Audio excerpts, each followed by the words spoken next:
सर्वेशा विनायका सर्वेशा विनायका सर्वे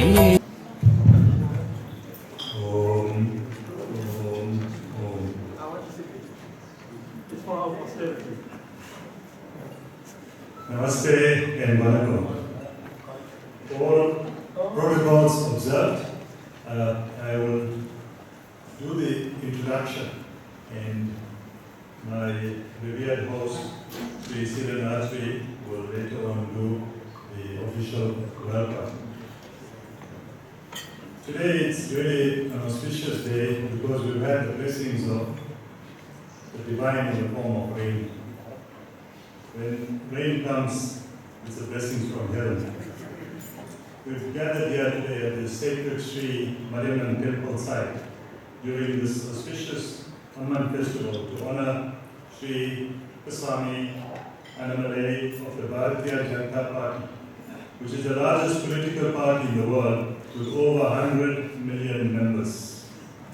I am Pradeep Ramrao.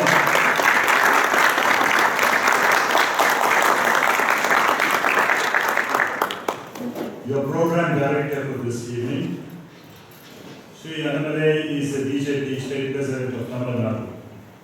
Our program is in keeping with the shlokas from the Taittiriya Upanishad, Atithi Devo Bhava. We revere our guests with the same respect as a god.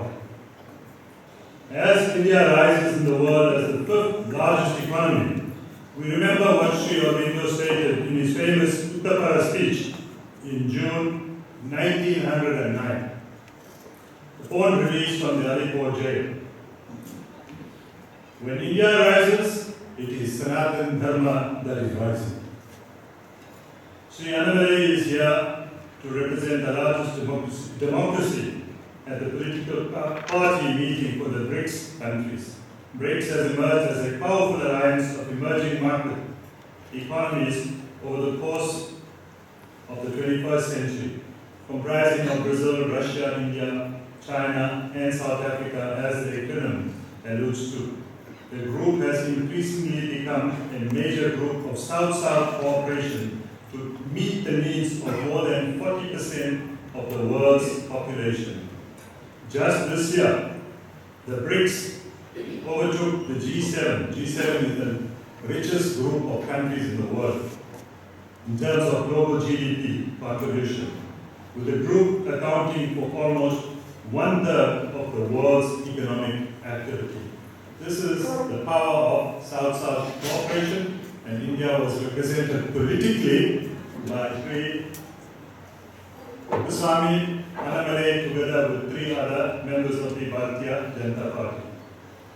So, in terms of custom, we would like to follow the procedure of doing the official balloting. Our next item is a prayer by Guru Karuna Naidu, Pandit Sukesh Maharaj, Guru Sharma, Guru Shankar, and Guru Ravi Iyer. Please, respected priest, start with the prayer.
Guru Brahma, Guru Vishnu, Guru Deva Maheshwara, Guru Sakshat Brahma, Tasmai Shri Gurave Namaha. Dhyanam Guru Murti, Pujamulam Gurupadam, Mantramulam Guruvakam, Mokshamulam Gurupiva, Mokshamulam Sivanande Viva, Tvameva Mana Chapita Tvameva, Tvameva Bandhu Chasakha Tvameva, Tvameva Vidya Dravinam Tvameva, Tvameva Sarvam Mama Deva Devaya. Hari Om. Once again, welcome to our beautiful country, South Africa. We love you. Jai Sanatana Dharma, Jai Hind. Namaste.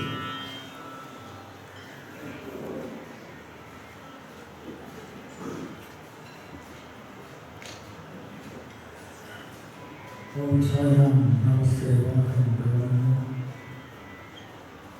It is my privilege to be prayer for our great political leader here. Following the great Prime Minister of India, I am sure our next Chief Minister going to be Tamilnadu or Annamalai.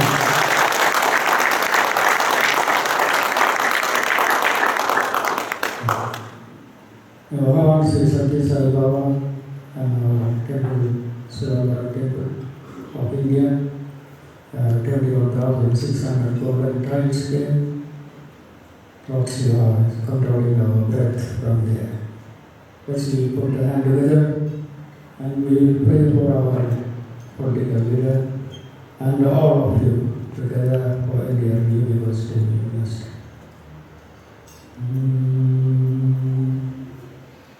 Ulagalam Nandrosakaryavan, Ulagalam Nandrosakaryavan, Nilavulaviyam Nirmalivediyam, Nilavulaviyam.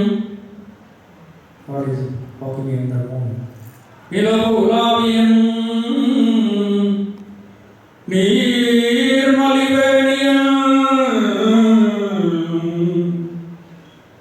அளவில் சோதியம் அம்பலத்தில் ஆடுவான் மலர் சிலம்படி வாழ்த்தி வணங்குவான் மலர் சிலம்படி வாழ்த்தி வணங்குவான் கிருபாசமுத்திரம் சுகம் திரிநேத்திரம் ஜடாதரம் பார்வதி பாவாகம் சதாசிவம் ருத்ரம் அனந்தரூபம் சிதம்பரேசம் சிறுதி பாவயாமி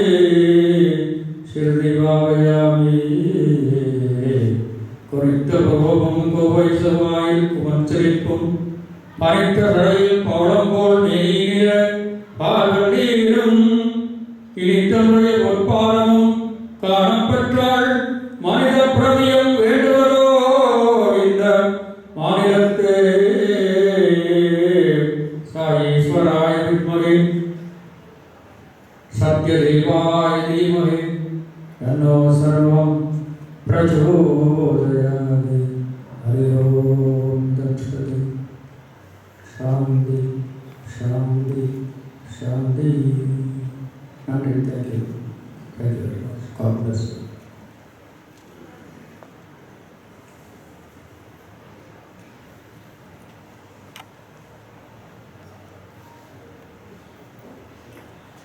हरि ओम नमो नारायणाय नमः वक्रतुंड महाकाय सूर्यकोटि समप्रभा निर्विघ्नं कुरु मे देवा सर्वकार्येषु सर्वदा एकदन्ताय विद्महे वक्रतुण्डाय धीमहि तन्नो दन्ति प्रचोदयात् धनन्तरं कल्वितरं गुरुणालुन्दरवर्यामनन्तरं தெய்வவடிவம் தரும் நெஞ்சில் வஞ்சமில்லா எண்ணம் தரும் கணம் தரும் பூங்குழலால் அபிராமி கடை கண்களே ஜெய் பாரத் மாதா கி ஜெய்.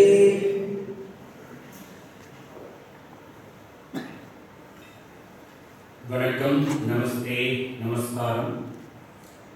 முதலில் தென்னாப்பிரிக்காவில் வாழ் இந்தியர்கள் அனைவர் சார்பாக திரு அண்ணாமலை அண்ணா அவர்களை தென்னாப்பிரிக்காவிற்கு வருகிறவர்களை வரவேற்று வரும் நாடாளுமன்றத்தில் 24 நமக்கே வெற்றி என்ற நற்செய்தியுடன் இருக்க வேண்டும் என்று பிரார்த்தனை செய்கின்றோம். ஆத்தாலை எங்கள் அறியாமை வல்லியை அண்டமெல்லாம் பூத்தாலை மாதுளம் பூனிடத்தாலை புவியடங்க காத்தாலை அங்கனின் பாசாம் குசமும் கரும்பு வில்லும் சேர்த்தாலை முக்கண்ணியை தொழுவார்க்கு ஒரு தீங்கு விலகே முக்கண்ணியை தொழுவார்க்கு ஒரு தீங்கு விலகே யாதேவி சர்வபூதேஷு லக்ஷ்மி ரூபேண நமஸ்கிதா நமஸ்தஸ்தை நமஸ்தஸ்தை நமஸ்தஸ்தை நமோ நமः. जय आदिपराशक्ति की जय. मौतीज को तुम्हारी मां मुक्ति की जय. ओम शांति शांति शांति. और भी कैसी है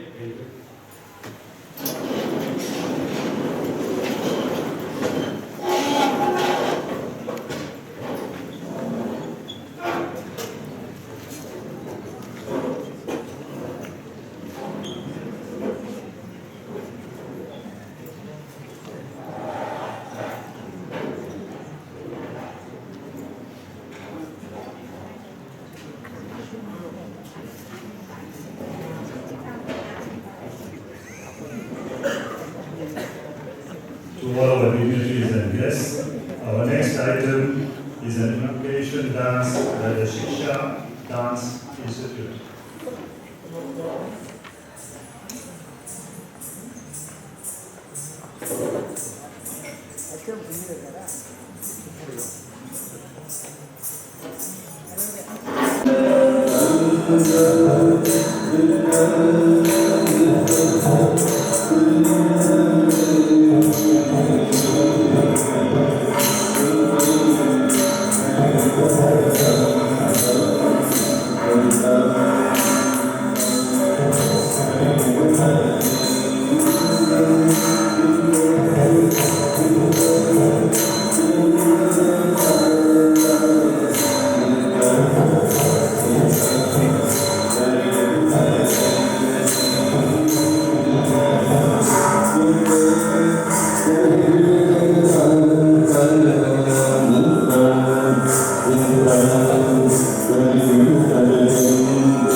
It gives me great honor to call upon the chairman of the Sri Mariamman Temple, Sri Siran Achari, to do the official welcome.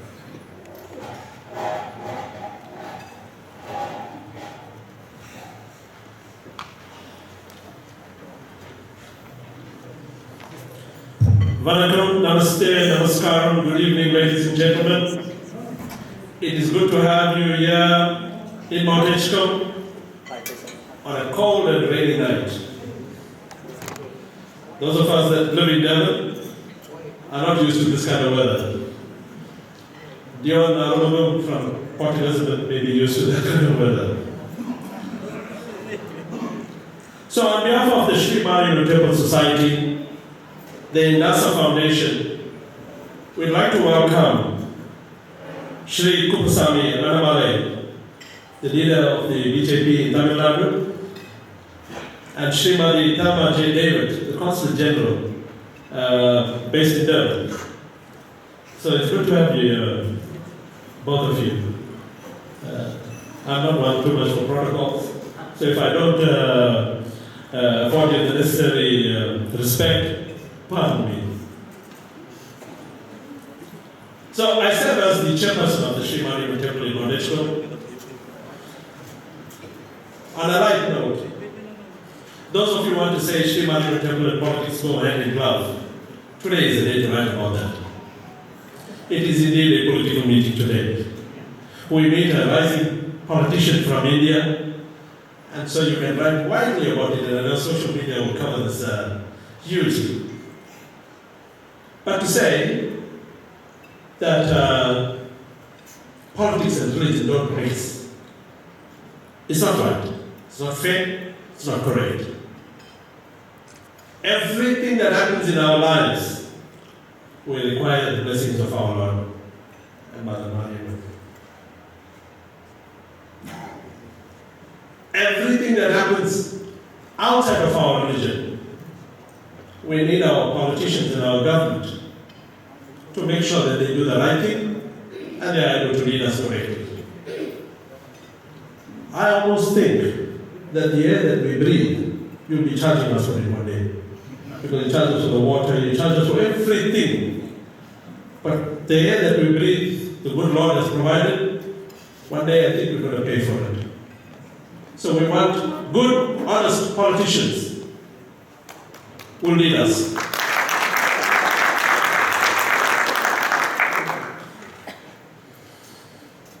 So, Shri K Annamalai, I've seen so many videos of you recently, debating with other politicians from South India and so on. But I get the opportunity of meeting our Consul General. I'm hoping that we can forge a relationship. But in our midst today, at a temple that was built in 1862, that's when we arrived here. Our parents came here in 1860, first to compensation in Tomat and to reunion in Isipingo. Our forebears arrived in Mount Edgecombe in 1862, 2 years after the first batch. Make no mistake, whatever fancy term that the English used to call us into coming here, we came here as slaves. So today when we are called fat cats, we have to remind them about our history. How we landed here, the atrocities that we faced are criminal in nature. The atrocities that we faced here. However, the tenacity of our parents, their perseverance, their blood, sweat and tears allowed us to progress. At the forefront of that blood, sweat and tears was education. Education, education. We realized the only way to conquer the white bosses in this country, particularly in KwaZulu-Natal, well at that time it was a colony of Port Natal, was to learn the English language, because many of us spoke Tamil, and to be able to master the English language, so that we could beat the white man using his language. And beating with our sheer tenacity and ability and skills. But along the way, ladies and gentlemen, along the way, many of our brothers and sisters formed relationships with our African brothers and sisters. Not a perfect model, but we did. I met a gentleman from the Freedom Park that records the history of our struggle in Africa that dates over 300 years. And that general, Masondo, told me that when he was in Robben Island as a political prisoner, there were more political prisoners from within the Indian community than the African per capita. Understand that? There were more Indian political prisoners in Robben Island than our African brothers per capita. We only number 1.5 billion in this country today. Perhaps a very small community, but we are able to punch way above our weight in every sphere of life. And then recently, we have good politicians in our country. I like my president. I like the deputy president. I like the Secretary General of the African National Congress. What I have a problem with is being downgraded to what I consider second-class citizenship. When you're employed and you use affirmative action and employment equity on the basis of race, you downgrade us to second-class citizens. No matter how smart you may turn the words, how smart you may turn the policy, but that is what you downgrade us to. So when I welcome our esteemed guests, we live in a beautiful country. We are very wealthy, mineral-wise, people-wise. We just need to get our act together. I will never say a bad word about this country. But when we need to tell the truth so that we face it head on, we must do so in a way that says we need cooperation from different partners in our society. We can't be called fat cats simply because we excel at education. Every single one of you are parents sitting here or grandparents. No, you tell your children, go be the best that you can become. And the sky is the limit. Almost every single one of you say that. How do you say to a child, I'm sorry, you are from within the Indian community. Remember, I'm an African by birth. My ID says so. I am black because the constitution of our country says I'm black. So I'm a black African. When you continuously call me Indian, you disenfranchise me. You take away what should be my nationality and you put it in the application form as race. I am not complaining to our esteemed guests. I am saying you and I, all of us seated here today, should use a forum called Hindu Unity and fight for it, because this is our home. We are Hindus, and that's our home. We are from the Indian community, and we have a proud heritage. We should use our Indian community to be able to challenge that. I know Pranit Singh is here from the Hindu Unity Forum. I know Thomas has a Hindu Unity Forum. Comrade Governor, right? All of us are working in silos. So I want to use this opportunity, Reverend Director, is to very briefly educate our esteemed guests, so that whilst we smile, whilst we keep our traditions, customs, practice alive, and that we are from the Indian heritage. Know full well I'm an African. I'm born in the continent of Africa. Know full well the constitution that was signed in 1996 says categorically I'm black. How then, when our children get masters and doctorates, we can't get a job in this country because they say we are Indian, based on our race. But a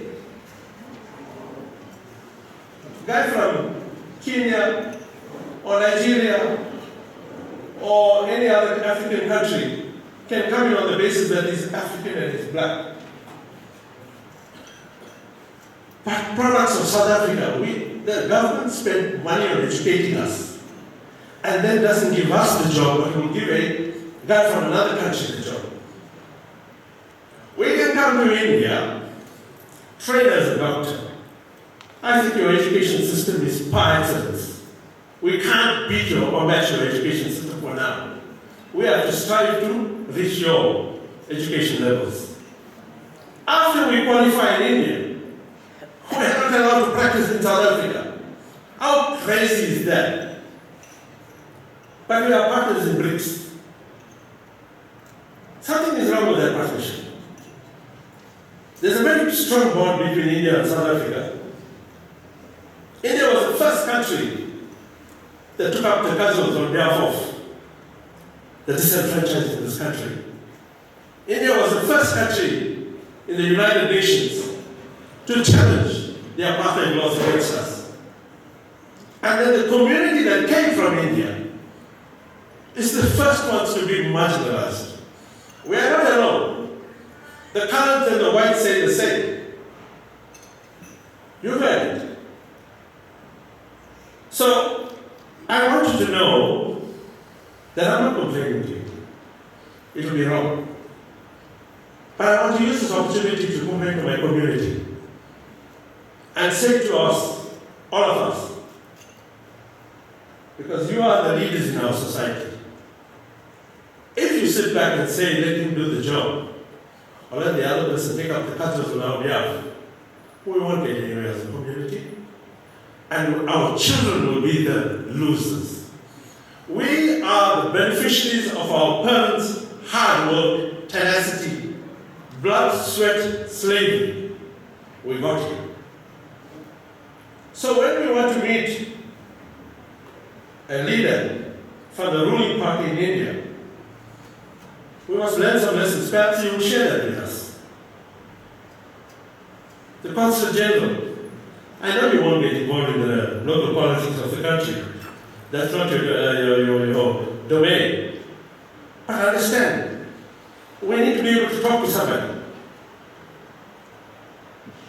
So in our midst, ladies and gentlemen, I have with me a very good friend, Plex Padiaji from SJPJ, fighting for the rights of the Tamil people in Sri Lanka. That is genocide. What took place in Sri Lanka is genocide.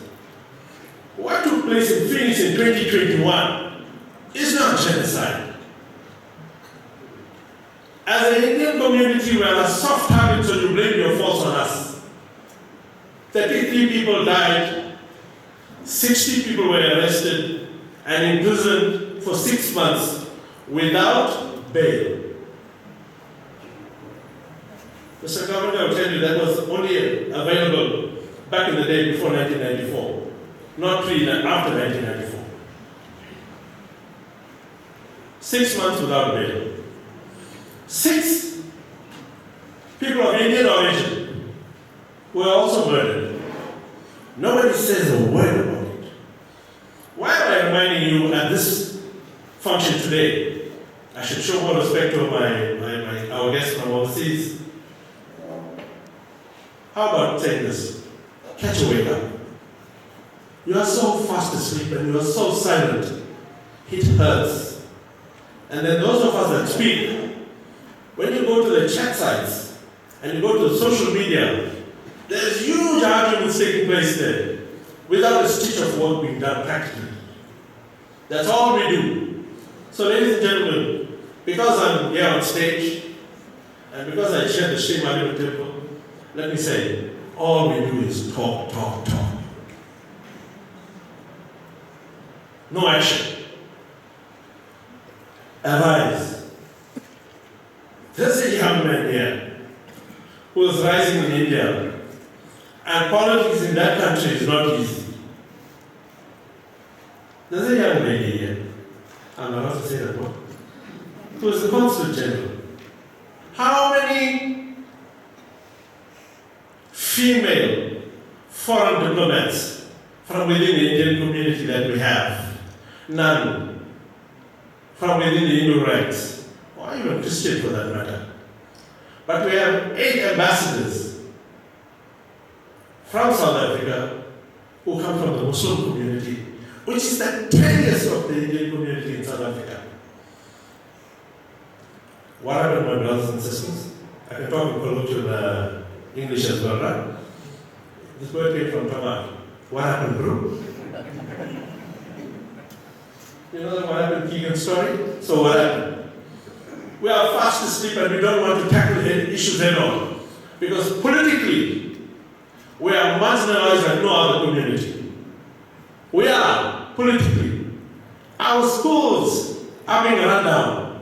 But that's another subject altogether. So ladies and gentlemen, whilst we welcome a rising star in the political scene of India,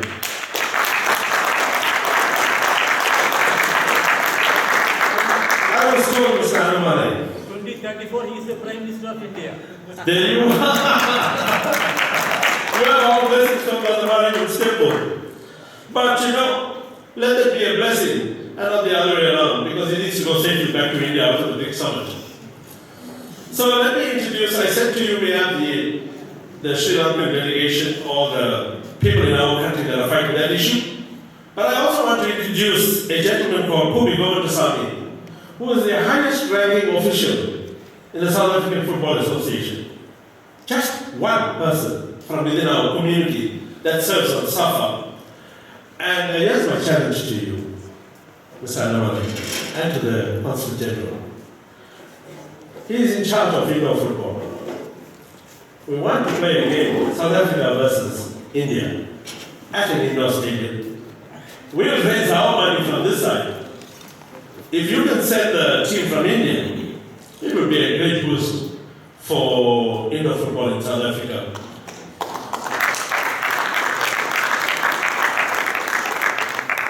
I'm very interested in that game. Having played it many, many years ago, now my knees and ankles are telling me otherwise. However, we get to see the rainbow. That's our country. You see Africans, Indians, colors, and whites playing that game. In the PSL, they get paid so much of money they can't score against Malawi and Botswana and what have you. What a crying shame. They're driving Ferraris in South Africa. Those fellows are riding on Volkswagen. They beat us. So, having said that, I would like India to genuinely meet with you and see if we can arrange that game. That game will give us a boost, a shot in the arm. So thank you very much, ladies and gentlemen. Thank you, Program Director, for allowing me access in terms of time. But I know we have a rising star here, and we want to use that opportunity maximally. Thank you very much, ladies and gentlemen.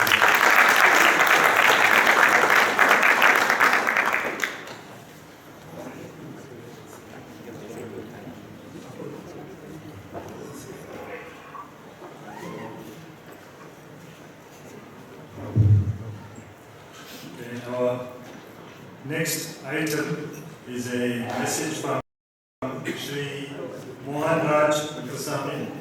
He is also born in the same village as the honorable member of the BJP. So he is a member of the expat community and he would like to make some remarks. Mr. Mohan.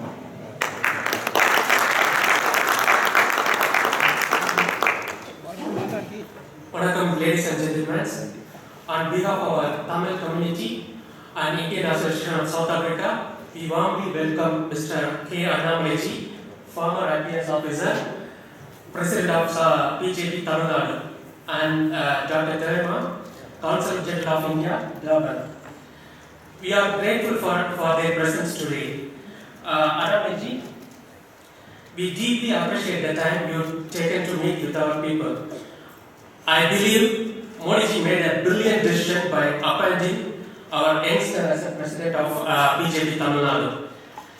Just as Modi ji is an emblematic brand name for India, Annamalai ji is the iconic brand name for my state. I had the honor of meeting him today in Durban, but I'm very proud to know he comes from my hometown. He makes me impressive impact wherever he goes, which leads to positive change. I greatly admire his clarity and skill in presenting information with supporting data. It's very impressive how he can effortlessly recall all the details and statistics from memory. He is the valuable asset to our Tamil people, fearlessly speaks out against any wrongdoing in our political circle. He is truly one of the best things to happen to Tamil Nadu. On July 28th, Annamalai planned for a 6-month foot march throughout Tamil Nadu. He is going to visit 225 villages and meet with the locals to raise the political awareness among the people. On behalf of our community, I'm confident that march should be very successful. I don't want to take more time. I don't want to make you wait more to hear the Annamalai speak. So let's give a big applause to welcome Mr. Annamalai, the former IPS officer and current president of BJP Tamilnadu. Thank you.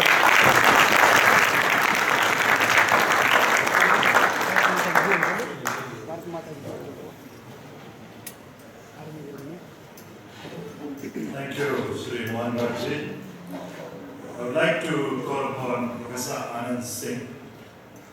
Professor Anand Singh is a great fan of Sri Annamalai. He is also a professor of anthropology. Although he has finished his fixed term, but he is still doing research in anthropology. But more important, the last few years, he's been spending time understanding the challenges we face in the Indian diaspora as an anthropologist and also as a Hindu academic. He has recently written a book, After All Isms, Hindutva is the Solution. His book hasn't been released officially yet, but we would like to wish him well on this auspicious occasion in the presence of Sri Annamalai to do what I call a pre-launch so that you get the blessings of the divine in this Mandir temple. So I call upon Professor Anand Singh to give us his message. Thank you.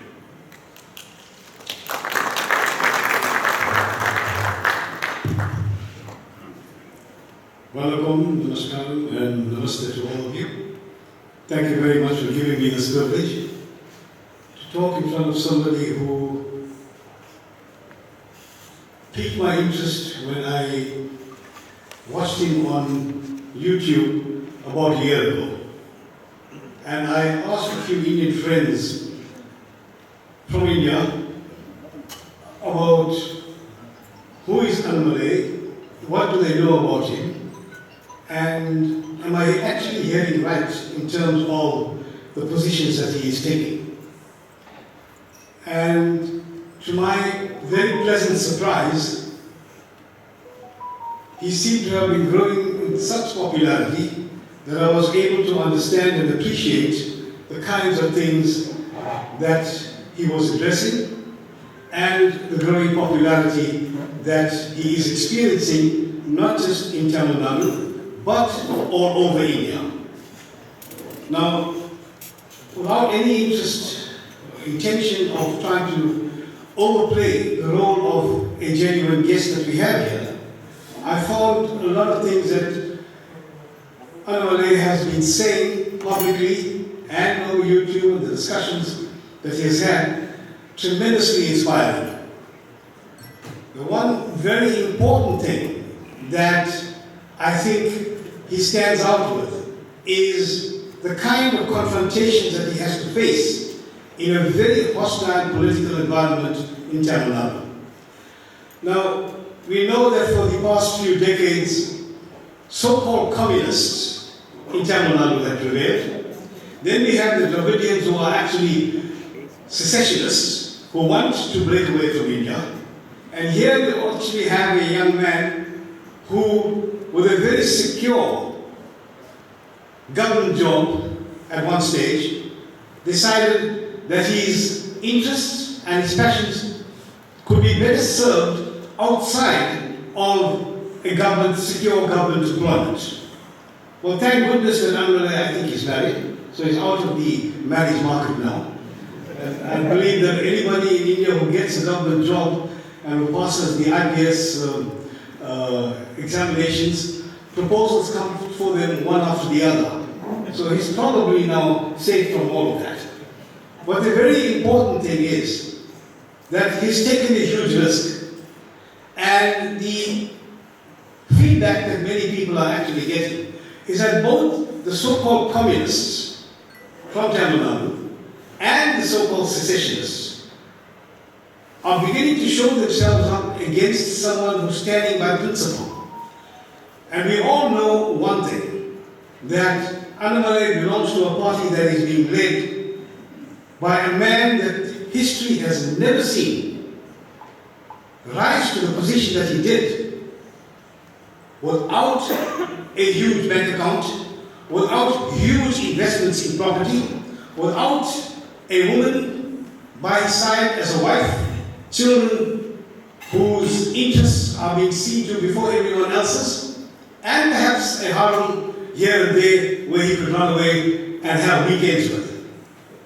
No leader in the history of humankind has ever been able to lead a nation of this magnitude and deliver on most of whatever he has actually promised, to a point of actually gathering support in a way that is now beginning not only to change India, but also to change the world.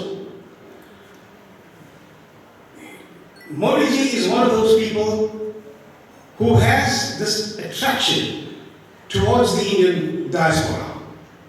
And the diaspora, in many ways, will simply have to gravitate towards their cultural homeland, their ancestral homeland, for one simple reason. Now, Sierra has actually covered a fair amount. He's made a very big point with respect to the Indian community being fat cats. But you know, the Indian community, with all due respect to Sealand, is that not everybody is actually a fat cat in our community.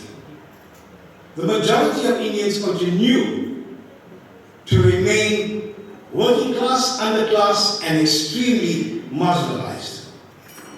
More than 50% of people of Indian origin in this country have been relegated to townships with the meekest of services during apartheid.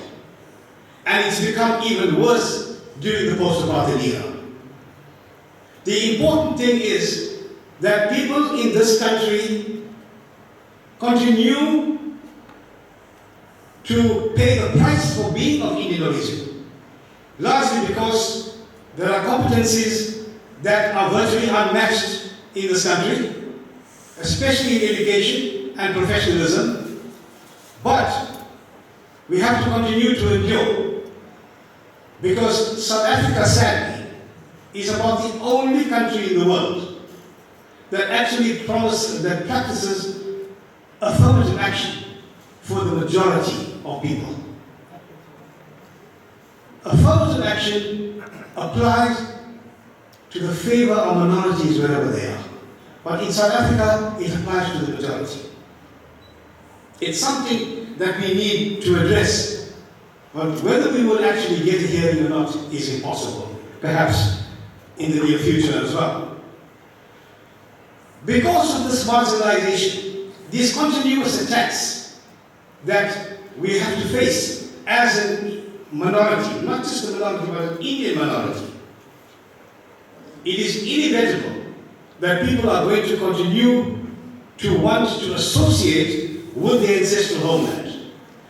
But South African Indians are not the only community that in any way is isolated and discriminated against the majority of population wherever they are. Those of us who follow the diasporic distribution in the world and what they are subjected to, the attacks by Muslims in Leicester, in Canada, especially in the United Kingdom, in several cities in Canada, especially by the Khalistanis. Although my surname is Singh, I am not a Khalistani and I am not Sikh. And I don't favor them at all. The same situation is actually happening in the United States. It's also happening here in South Africa. Pradeep Ramnath just mentioned that I wrote a book. It was actually brought about as a result of confrontation that I had to face telephonically with somebody who accused me of wanting to attend the meeting that was being monitored and set up by the BJP from India and trying to create a BJP cell here in Durban and then setting up an RSS cell as well in Durban, and then I was actually going to be one of those people who was going to lead these cells. I have no interest in joining the BJP. I have no interest in joining the RSS, but I do actually appreciate the kinds of work that they are doing. And because I have spoken out in many occasions, asking people to do their reading and to look at things factually, I've been singled out, like many other people of Indian origin here, for the simple reason that you dare to stand up and talk about them positively. So the issue here is also about how we as people of Indian origin are being marginalized and being singled out in many ways for whatever we stand. So whether it is in Canada, the USA, the UK, South Africa, or any other part of the world, people of Indian origin will have to, in many ways, unfortunately, sometimes stand clandestinely, stand communally, because it's the only way we'll be able to survive. And I am not promoting communalism. I am simply saying that we have to face reality. We are absolutely proud that in many things that the BJP is doing, it's being done in the name of the universalisms that are befitting and consistent with Sanatana Dharma. And that is the universalisms that are all embracing. I hope the CG does not mind me saying that she is the second person in a row of a Christian background who's actually taken this role as CG. Her predecessor was also a Christian background. I will be attending an anthropology conference in India in 2 weeks' time. That conference was actually taken away by an international elite of anthropologists from the Indians. And the people who actually stood together to lead that conference in India were actually people of Christian background. They didn't put their religion first, they put nationality first. They put their nationalism first. And yet you continue to hear in the media, and you continue to hear everywhere else, that the BJP is fascist.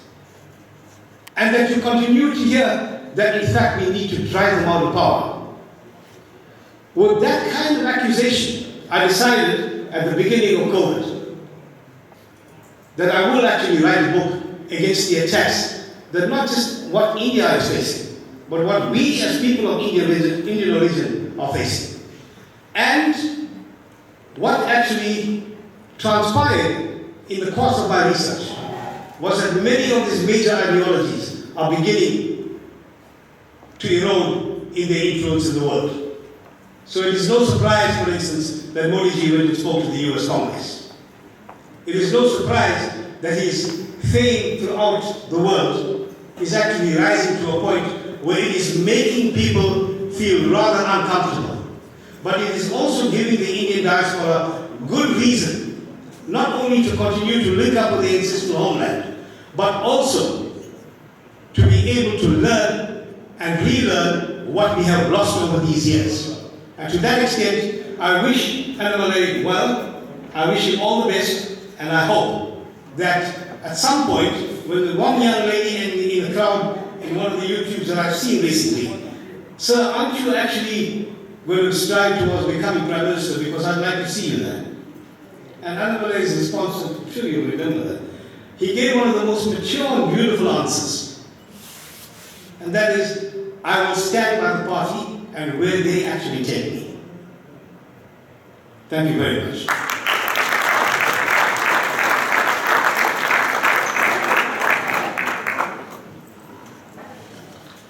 Thank you, Annamalai. I think you spoke from your heart as an academic. Our next item will be a dance, and thereafter I will introduce our guest of honor. So, dance item, please.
Thank you to the three dancers.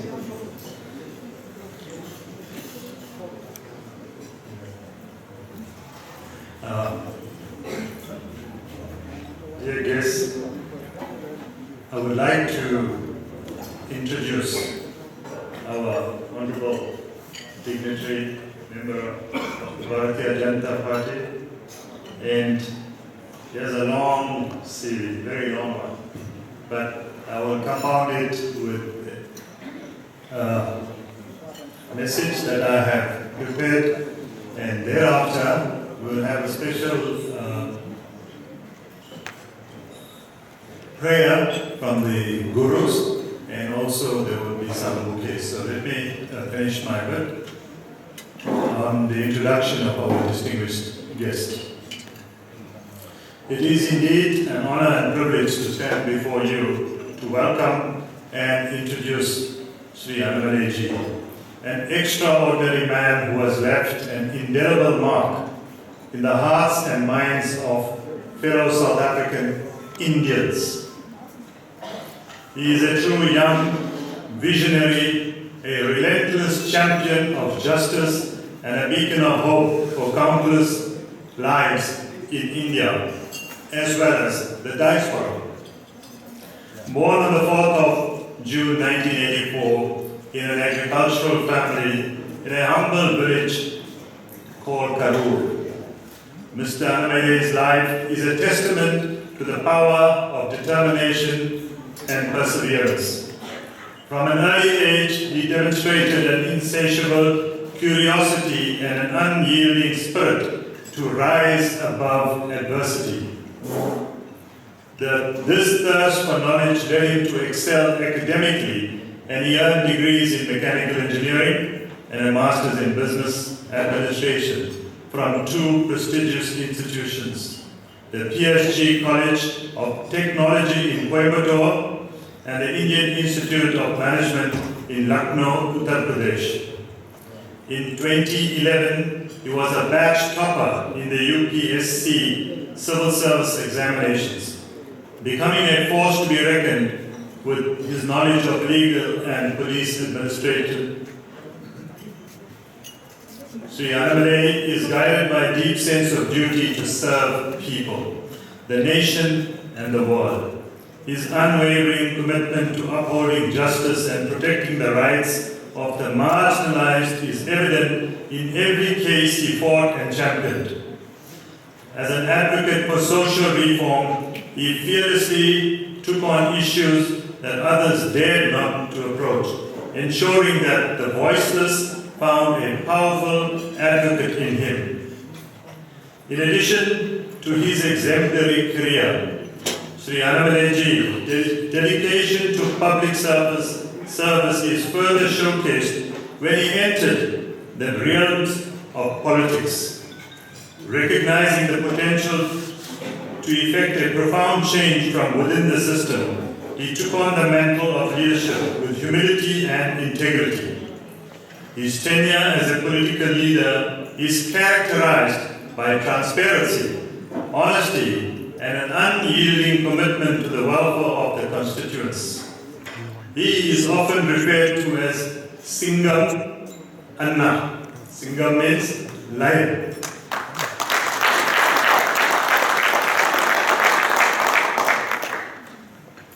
He quit the post of Deputy Commissioner of Police in South Bangalore in 2019 to engage himself in social service.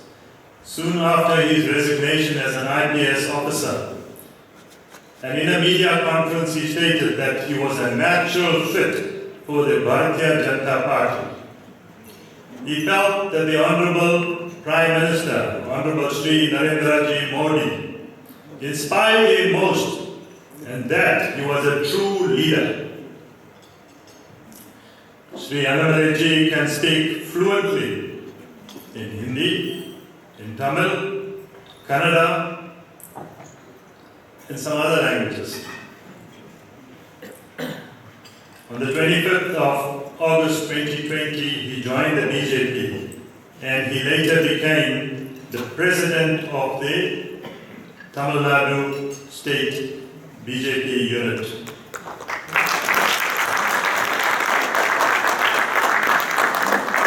But I want to refer to what Sri Sila Rajri said. You cannot separate politics from religion. Many of you all don't know.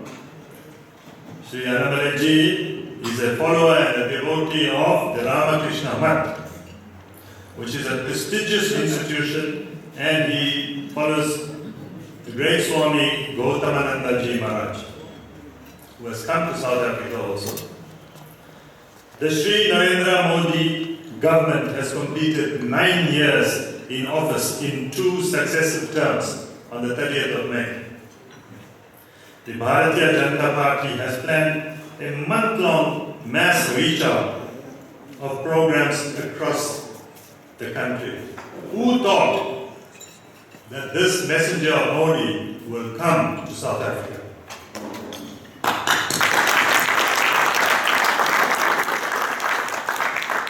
It is hoped that Sri Annamalai ji would share some of his successes on behalf of the Bharatiya Janata Party, the ruling party of India, tonight. Sir, recently we had the honor to meet the External Affairs Minister, Honorable Dr. S. Jaishankar in Cape Town. And tonight we are privileged to have you in our midst. I would like to call upon the Pandits, the priests. They would like to do a special prayer for you and put a shawl around you, and then there's a governor family that will present bouquets before you speak, sir. Please come forward.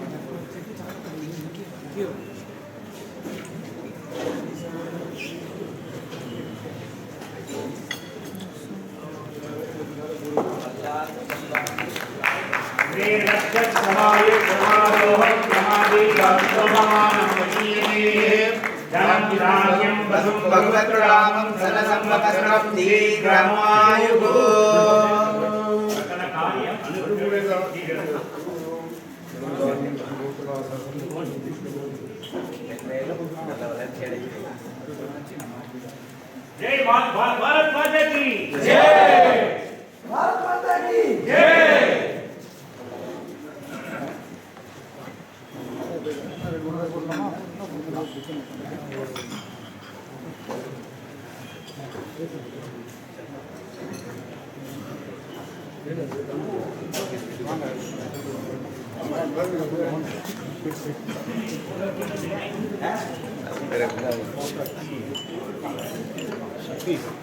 Bharat माता की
அன்பார்ந்த பெரியவர்களே, தாய்மார்களே, ladies and gentlemen, friends, brothers and sisters, it's a great privilege to be here standing in front of you in this very wonderful soil which has got the largest number of Indian diaspora outside India. As I stand here, I stand with a lot of humility I stand with a sense of deep devotion. Exactly to this day, 59,416 days before. Exactly to this day, 59,416 days before. 16th November 1860, a ship sailed from Madras with 342 people inside that ship. Passenger number 1 with the name called Deva, who sailed in the ship along with 341 people, not knowing exactly sure what is going to happen in a very distant foreign land. Thousands of miles away, crossing very deep, dark seas, coming here, marked as a very cruelly as an endangered labor. And his serial number in South Africa, preserved in the pages of history, Mr. Deva was endangered labor number 1, and he was put to work in a diamond mine here. 10 days later, a second ship sailed from Calcutta. And what started in 1860, it went on till 1911, 284 ships, carrying a total of 1,58,600 odd endangered laborers. Now 163 years later, 59,416 days later, I stand with a sense of history, with a sense of deep devotion in this very beautiful soil that has brought so many Indians from different parts of our country. The first ship predominantly carrying people from Madras, Chengalpattu, Nellore, Ganjam, Mysore, Visakhapatnam, Trichy, Hyderabad. And the second ship from Calcutta carrying people from Awadh region and Bihar and parts of the northern part of India. And when the eminent guest in this august audience, who happens to be the president of this temple also, Seelan Acharya was speaking, he was mentioning about the problems that is being faced now. I don't think in any part of the world, any community must have come here as indentured labor 163 years later can proudly stand in the soil and say, education has taken them to a different level and they have made a good life for themselves. 5, 6 generations later, the children are doing well. And the children are very fortunate in this room because you have 2 motherland. I have only 1 motherland. So you have 2 motherland. Very proudly, the people have 2 motherland. And you are deeply devoted to this very beautiful country, South Africa, which has given you a life and which has given a lot of meaning to you as a person. At the same time, the umbilical cord connection with India cannot be severed, even if you like. Nobody can cut out that umbilical cord. That is why you are very privileged to sit in this room. I have 2 beautiful motherlands now. Yesterday I was in Johannesburg, same time, addressing our Indian community there. And they were playing 2 national anthems. The first national anthem being the South African national anthem. I could see a lot of tears in people's eyes. And the second national anthem immediately was the Indian national anthem. Again I could see tears to the same eyes that was giving tears a few minutes back. So that is a kind of destiny and sense of history you all carry here. Of course, problems are there, problems are inevitable in society. Some problems get solved, some problems take time to get solved. But it's very important that those problems get addressed over a point of time. Just to put a sense of perspective, the love that India has for you, as we speak now, the Consular General Dr. Thelma J. David Madam is sitting in the stage, as we speak now. As we speak now, in Durban, there are 2 Indian ministers in Durban today night. There is Madam Meenakshi Lekhi, who is in Durban today, and there is our minister, Nishin Pramanik-ji, who is also in Durban today. As we speak now, the ruling Indian party, the Bharatiya Janata Party, the representatives, 4 of us are in Durban and Johannesburg today. To put it in perspective, it shows the kind of love and the kind of importance India has given to South Africa, to our diaspora who is here. I don't think in any point of time you will have 2 ministers in one night staying in Durban doing their duty. You might not have had some representative from India's ruling party, BJP, here also at the same time. So that is the assurance I am going to give it to Seelanji, who is in this beautiful stage, that South Africa being a very, very important area of interest for our country, and Indian diaspora being a very important area of interest for our country because Modi ji believes the diaspora is the first line of defense for our country now. You are staying millions of miles away in different parts of the world, and you act as the first line of defense for our country. I will subsequently explain why I made this particular statement. And Jaishankar ji also keep mentioning about the catalyst role that the Indian diaspora is playing across the world. So very happy, sir, that you are able to call me to this very beautiful Mariamman temple. The history goes back to 1862, recorded history. A group of our ancestors who came here, God bless their soul now, were able to keep Mariamma here, Lord Ganapati here, were able to bring their home, a sense of their home here. They have left their home, but they are able to bring a sense of their home, sense of their practice, sense of their culture here. That is why we see the Bharatanatyam dance. That is why we see the dance. The very beautiful young ladies who are able to perform. The sense of history is preserved even after 163 years. To that God, I was making a remark to you, how the steps of Bharatanatyam is pitch perfect. If I go to the land of Bharatanatyam in our country, the best teachers, what they teach, you are able to teach the same thing to a kid here, who is able to have that same Navarasa, when she is able to play the same Bharatanatyam. The sense of history is so well preserved. And also the kind of dance the beautiful young ladies were able to put out today. So I feel very happy that 163 years later, there is nothing that separates India from the Indian diaspora here. Everything is same, food is same, culture is same, the language is same. And maybe we have been meeting for the first time, but it looks as if we are meeting for the last 6 months or so. We are able to connect heart to heart, we are able to connect everything.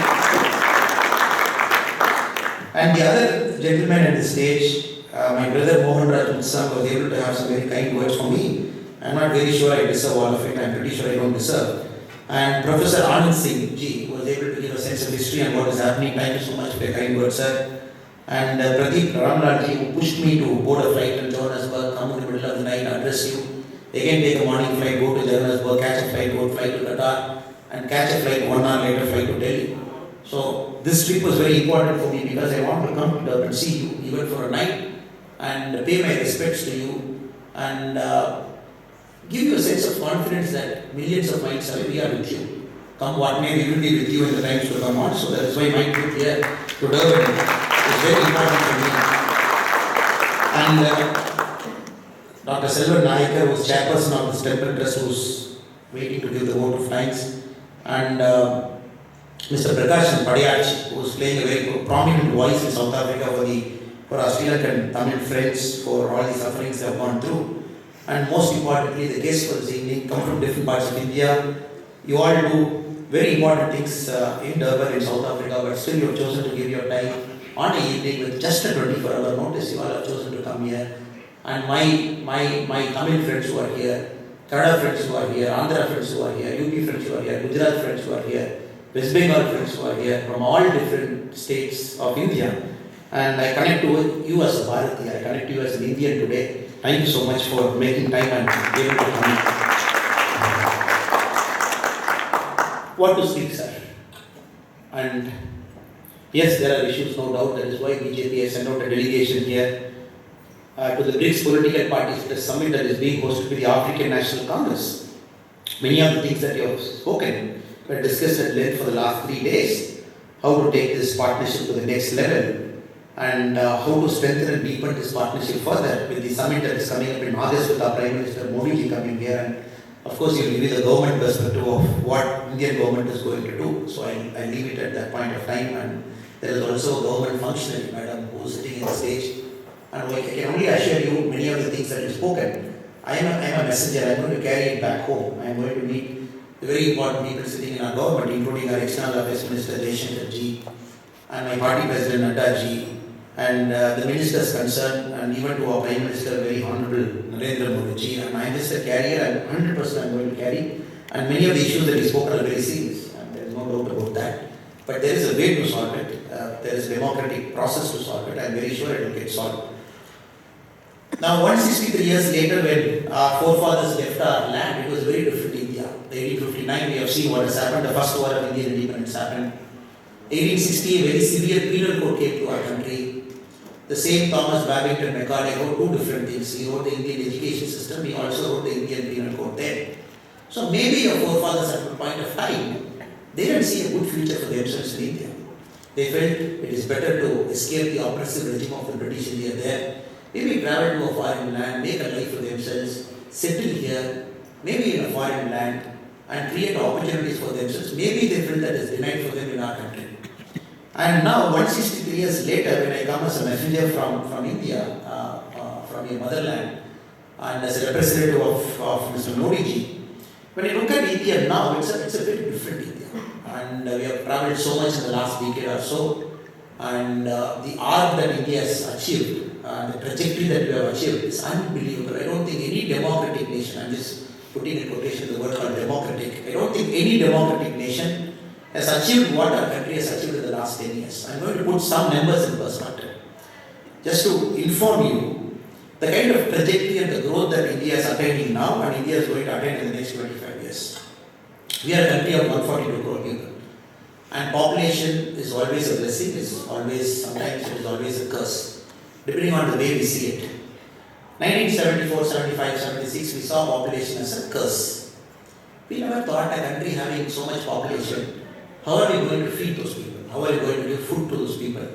And there was this famous multi-issue theory, which said when the population is growing in geometric progression, but unfortunately the food is growing only in arithmetic progression. That is why the government of India then resorted to family planning. We didn't want more children, and they encouraged people not to have children. And maybe that India, the old India, felt population is a curse. Now 2023, when I stand before you in Durban, very proudly we say India is the most populous country in the world. 142 crore people and counting. No country is reaching a place what India is doing now. China stopped at 141 crore. We are 142 now. And if you look at the Indian press now, the academicians or writers or the intellectuals, not even a single article which talks about, oh, we are the most populated country in the world. No article talks about how are we going to take care of these people. I haven't seen a single pessimistic article in India after we become the most populous nation in the world. Not even a single pessimist article. Because the whole of India is very optimistic. The whole of India believes 142 crore people plus little bit more counting in the years to come. It is going to strengthen the fabric of Bharat. It is going to power Bharat to a place where we always wanted to be. Angus Madison, the Oxford economist, in one of his recent studies he mentioned, the world powers, that was in 1750, he predicted the share of the global GDP each of the world powers had at a point of time, how much China had, how much India had, the global powers had. He said around 1700, India's share of the global GDP was 23%. 23% of the world GDP, literally 1/4 of the world GDP was controlled by India. Then 250 years later, the world GDP, if you look at how India is, it is less than 2%. Now where did we go wrong? 23% to 2%. In about 250 years, possibly that is the time many of your ancestors also sailed from India in 284 ships from 1860 to 1911. Where did we go wrong? Most of the countries, they were able to catch hold of the Industrial Revolution. They were able to have manufacturing capability. They started using India as a raw material market. Cotton started coming. The Manchester's mills were flourishing. Countries like America were able to boom. Most of the European nations were able to boom. But countries like India were left behind because we were under the occupation of a colonial power. 1947, thanks to Mahatma Gandhi, who came as Mohandas Karamchand Gandhi in 1893 here to argue for a Gujarat trader in a South African court. Then you returned back to us, to your motherland in 1917 as a great Mahatma Gandhi. You returned him back. 1947, we got our independence. Now, if you look back at the last 75 years, we are doing something great thanks to the lot of hard work that happened, specifically in the last 10 years. Now 2% we are slowly inching up. 2014 we were the 11th largest economy in the world. Now 9 years later in 2023 we are the 5th largest economy in the world with a $3.6 trillion mark. Now no other country is able to gain about 6 steps, 6 places in a matter of 9 years. I don't think any country has done except China between 1980 to 2000. So now we are all poised to reach 3 in a matter of 6 years. We just have Germany above us and Japan above us. They're about $4.6 trillion and $4.9 trillion. We are going to catch up with them in a matter of 5 to 6 years, 2030, 2031. We will be the third largest economy in the world. Then we have China wars, we are going to have US wars. Our Modi ji is very clear, very optimistic, very goal-oriented. Come 2047, which he calls the Amrit Kaal, 2022 to 2047, he traces the 25 years as Amrit Kaal. He says, come 2047, India is going to overtake everybody in numbers. And India will finally reach its destination, which was ours many centuries before. So this is the kind of optimistic view. Now, why does population matter? Population matters because you need people to work. We need people to lead us. We need people to take the Indian world story. Now, in the world history, if you look at any country which had the largest number of labor force, was China. At China's peak, 91 crore people were working in China. Out of their population, 91 crore people were between the age of 18 and 16, meaning they were working. Now, people say in 2033, 103 crore people of India, they are going to work. Meaning about 10 years from now, when we hit 2033, 103 crore people in India are going to work. No country had more than 100 crore people at one point of time between the ages of 18 to 60 working.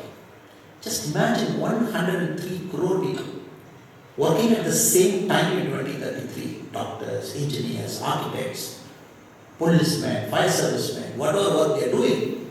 100 crore people working at one shot at a point of time. Imagine this scale happening for 10 years continuously, 100 crore people working. That is the potential India is bringing to the global table.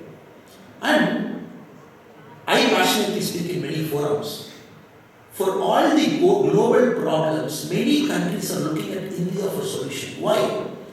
The future of the world is going to be more complex. It is not going to be a very simple world. Artificial intelligence coming, blockchain there, rise of technology, conflicts, that is, the global powers fighting among themselves. From a unipolar world to a multipolar world, the shift that is happening in geopolitics. So it's very complex, and we live in the land of Africa that is conflict prone. As we speak now, there is a fight between Morocco and Western Sahara, there is a fight between Rwanda and Chad. As we speak now, there is some kind of fight that is happening. The guns are not silenced in Africa because it's a complex country, a diverse country, and you have a lot of voices that needs to be accommodated in a democratic process. So everybody is looking at India because no country is more complex than us. I don't think any country in the world is more complex than India as a country. We have 22 official languages. 22 official languages. A very noisy democracy. More than 1,000 dialects. A state as diverse as Arunachal, to as diverse as Tamil Nadu, to Gujarat, to Jammu and Kashmir. Food is different, culture is different, dressing sense is different, dance forms are different. I don't think any country is more diverse than India. Now everybody is looking at India. How is India managing this diversity? That is why we say to many of the global problems now, it is going to be India that is going to give solution in the future. That is why India's role in BRICS is more important. 40% of the global population. So it could be South Africa, it could be Brazil, it could be Russia, it could be China, but they all look up to India because we are giving solutions to a lot of global problems. And more important than anything is, in the complex world that we are going to enter, which you have already entered, which we are seeing the complexity in South Africa. You mentioned about the race, you mentioned about class, you mentioned about the affirmative action, you mentioned about the role of political parties, especially the shift post-apartheid after 1994. And I don't think South Africa is more complex than India. That is why South Africa is also looking at India to give a lot of solutions to their own problems here.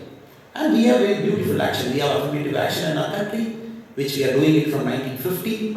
And we lift millions out of poverty. In fact, crores of people out of poverty, which we are doing in a very democratic way. And a democracy gives voices to a lot of people, from the northeast to Kashmir to Tamil Nadu to everywhere. We solved India's problem through democracy. 2014, if you look at India, we had the Naxalism issue from where they call the Tirupati to the Kathmandu corridor. We had the Naxal starting in Nepal, Kathmandu, which was present in all the states. If you draw a straight line from Nepal, Kathmandu to Tirupati and Andhra, every single state was Naxal prone. They had some kind of issue. As we speak now, it has shrunk to a small area in the central part of India, that to a couple of districts in one state. In about 9 years through democracy, we were able to solve the Naxal problem. If you look at the Northeast, from 1947 to 2023, if you look at the arc of history, we had problems, we had secession tendencies, we had people fighting, we had peace talks happening, we had tribal groups fighting among themselves for identity. As we speak now, we have solved it. If you look at Jammu and Kashmir, which was conflict prone, 2022 is the most safest period in Jammu and Kashmir's history, because 1,88 lakh people not belonging to Jammu and Kashmir visited Jammu and Kashmir as a tourist. First time in India for a state. For the state of Jammu and Kashmir, 1,88 lakh Indians not belonging to Jammu and Kashmir visited Jammu and Kashmir as a tourist. First time. First time in Jammu and Kashmir's history, we had the number of civilians and military people, army people getting killed less than 100. To put things in perspective, the number was in thousands in 1991, 1992, 1993. The number was a couple of hundreds in the early 2000s.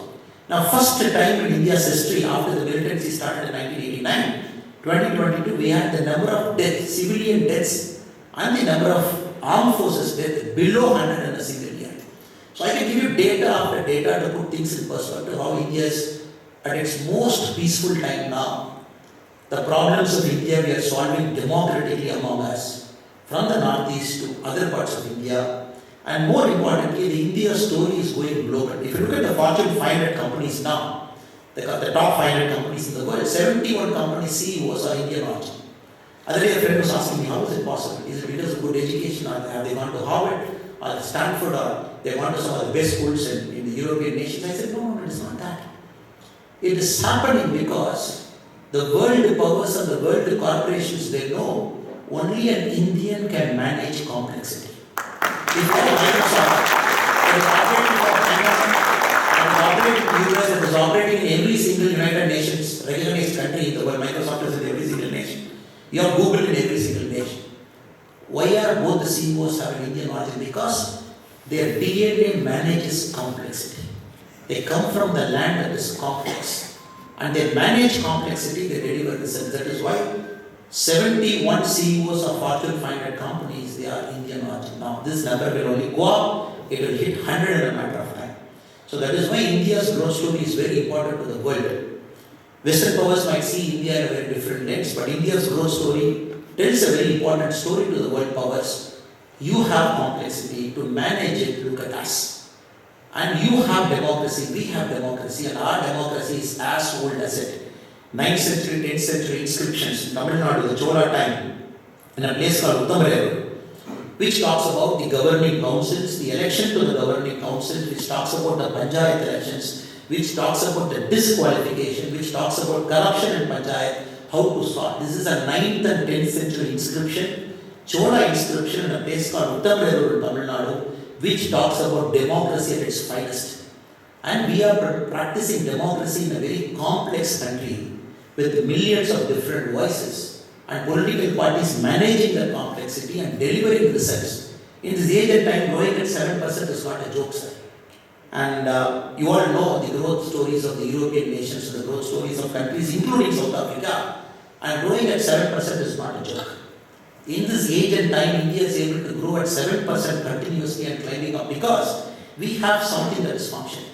The reason I am emphasizing more on this India's growth story because when I travel to the western part of the world, when I pick up a New York Times or a Washington Journal or a Time or a Sun or a Dawn, when I pick it up, I see a lot of Western friends are not very convinced about the India story. Oh, what about democracy? Oh, what about human rights? Oh, what about this? Oh, what about that? That is a general question I am sure they must be asking you also. I am very sure the gentlemen sitting in this August gathering. And this is the story they are. So I thought I'll focus more on this, my perspective on why the first line of defense, the diaspora, that you need to be the carriers of Indian story in the years to come. Because India is at an inflection point. The Western capitals, the New York and London was believing till now, they control the English-speaking crowd. So what they write in a paper, what they write in a magazine, that is how the English-speaking crowd should see other countries. So India is breaking it now. They felt India as a country, their foreign policy is dependent on how the major powers make a decision. That is why when Narendra Modi recently visited US, a lot of us are celebrating, a lot of us are happy, because an Indian Prime Minister getting a recognition in US, that too at a strategic level, a special friendship level, that too a person after the World War, the fourth world leader, addressing the US Congress twice. I don't think it is a normal thing that happens, but our Prime Minister Narendra Modi got the privilege. But more importantly, a lot of our Prime Ministers, very able Prime Ministers, were visiting US at different points of time. When Pandit Jawaharlal Nehru used to visit, it was more about a good US visit means Nehru had a successful US visit and the US was able to increase the aid for India. That will be the newspaper story, the headline story. So most of the successful visits were tied to how much aid US was able to increase for India. Madam Indira Gandhi visited the same story. Lal Bahadur Shastri visited the same story. But when Modi visited, the story of the global headlines is Modi visited, the partnership got strengthened to a different level. It is more strategic now. Modi is able to bring back technology of our country, maybe a 404 technology from the General Electric or a Sky Guardian Reaper. Modi is able to bring back. Now the story is changing. Because all the world powers, they look up to India because they know if we don't partner with India, India will start solving problems of their own. Yesterday, Johannesburg was mentioning. Steam engines, after they were invented, it took 81 years for the steam engine to reach India. 81 years. Electricity, after it powered a bulb in the western side, it took 78 years for electricity to enter India. Passenger cars, it took 22 years. Telephones, it took 5 to 7 years. Vaccine, that was for polio in 1955, it entered India 23 years later. Some vaccines entered India 50 years later.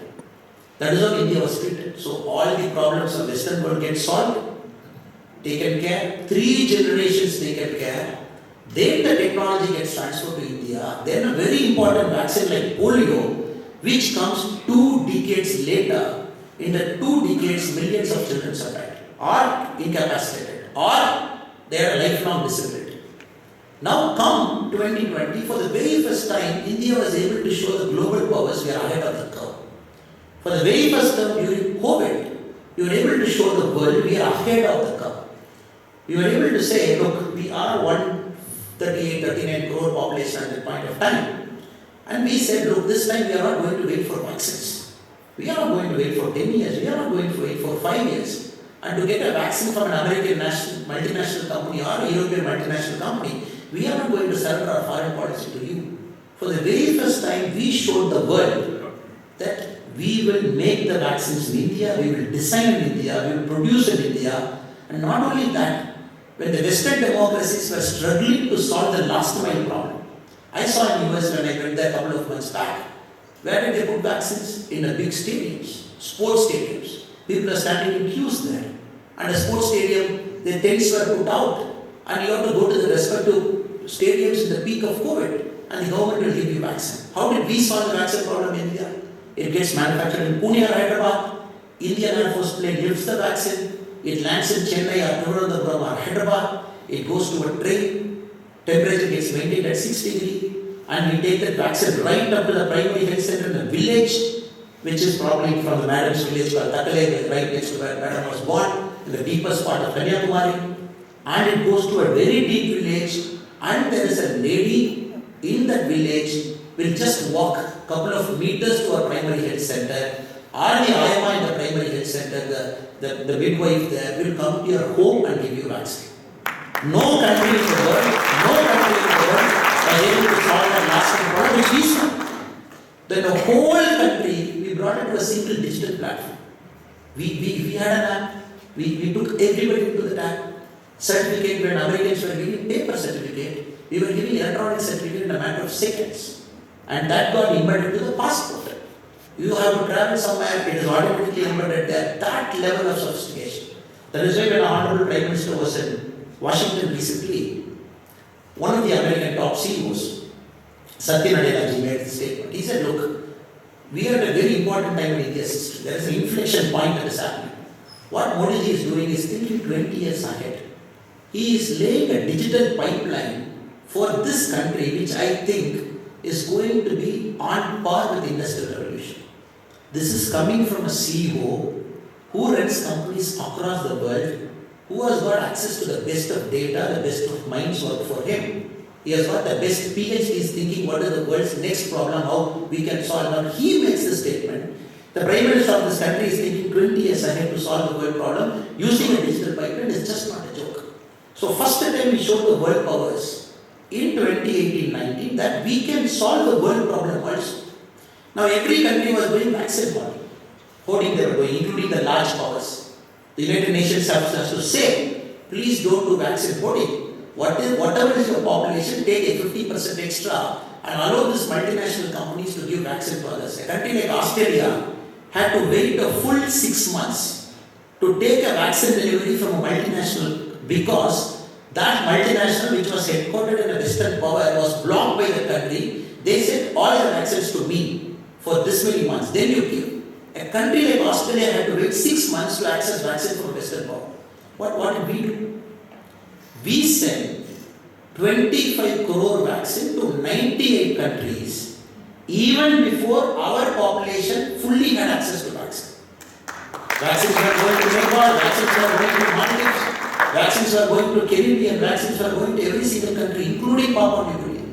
Because we said, look, we will grow the Indian way. We need not copy any Western democracy or Western country to grow like 7%. We will grow the Vasudeva Kurubagam way. When we grow, we take everybody along. We don't create fault lines in the world growth thing. We saw. Very first time India was able to send vaccines 25 crore doses across the world to 98 countries. That is why when our Prime Minister recently visited Papua New Guinea, he arrived late, he finished his meeting in Japan, he was able to go there at 7:30 p.m. late. The Prime Minister of his country is waiting. And not only is waiting, could be a ceremonial break in protocol, it's okay, but he wanted to touch the Prime Minister's feet. And he wanted to touch the Prime Minister was allowing him to touch. Prime Minister was trying to resist him from touching his feet. But next day, what Mr. James Marape, the head of administration in Papua New Guinea, next day he was making a statement. He said, look, our country is stuck near a global power. We are near China. And you imagine a small country and how the global powers behave in a small country. And India's millions of thousands of miles away from us. And here this country thinks about us. It sends COVID vaccine to our country with a message, a humble gift from the people of India to Papua New Guinea. We receive it, we do it. I don't feel there is any shame in falling at this Prime Minister's feet because he deserves. He did it. So that is the kind of global goodwill India is generating in all the small countries around the world. When these countries were just used as a pawn for one vote in the United Nations General Assembly. Because every country has one vote. That's how the global powers were used. Now India is different. That is why I mentioned at the start that India is seen as a country that is going to give solution to a lot of global problems. Not only that, everywhere we see, now people G20 presidency, our country is having. The Shanghai Cooperation Organization, SCO, the presidency is in India. Now in the G20 presidency, for the very first time in India we see G20 meetings, the summit will happen in New Delhi in September. But the whole year, our Prime Minister has taken the G20 meetings, 192 meetings across India. First time we are seeing the Western ambassadors coming to Chennai, coming to Tanjavur, coming to Coimbatore, coming to Trivandrum, going to Mysore. So all these small cities are hosting a G20 meeting. It could be a youth meeting, it could be a sports meeting. We see everybody traveling. Till now the G20 meetings will be in political capital. When China conducted G20 meeting in the peak of COVID, they emptied a city of 5 million. They emptied a city of 5 million, China hosted G20. The way we host G20, ambassadors, they go to all parts of India, they see India for what it is. And sitting in an AC room and making a comment about our country's democracy or our country's growth. For the very first time, G20 plus all the invited countries, more than 20-30 countries, they come. I have seen ambassadors landing in Mahabalipuram, going and seeing the beautiful Pallava dynasty's shore temple. I have seen ambassadors in Coimbatore. I have seen ambassadors in Tanjavur. They go, they take photo, they see, okay, what is this? So this is the third thing that is going to come out now. Mostly after the G20.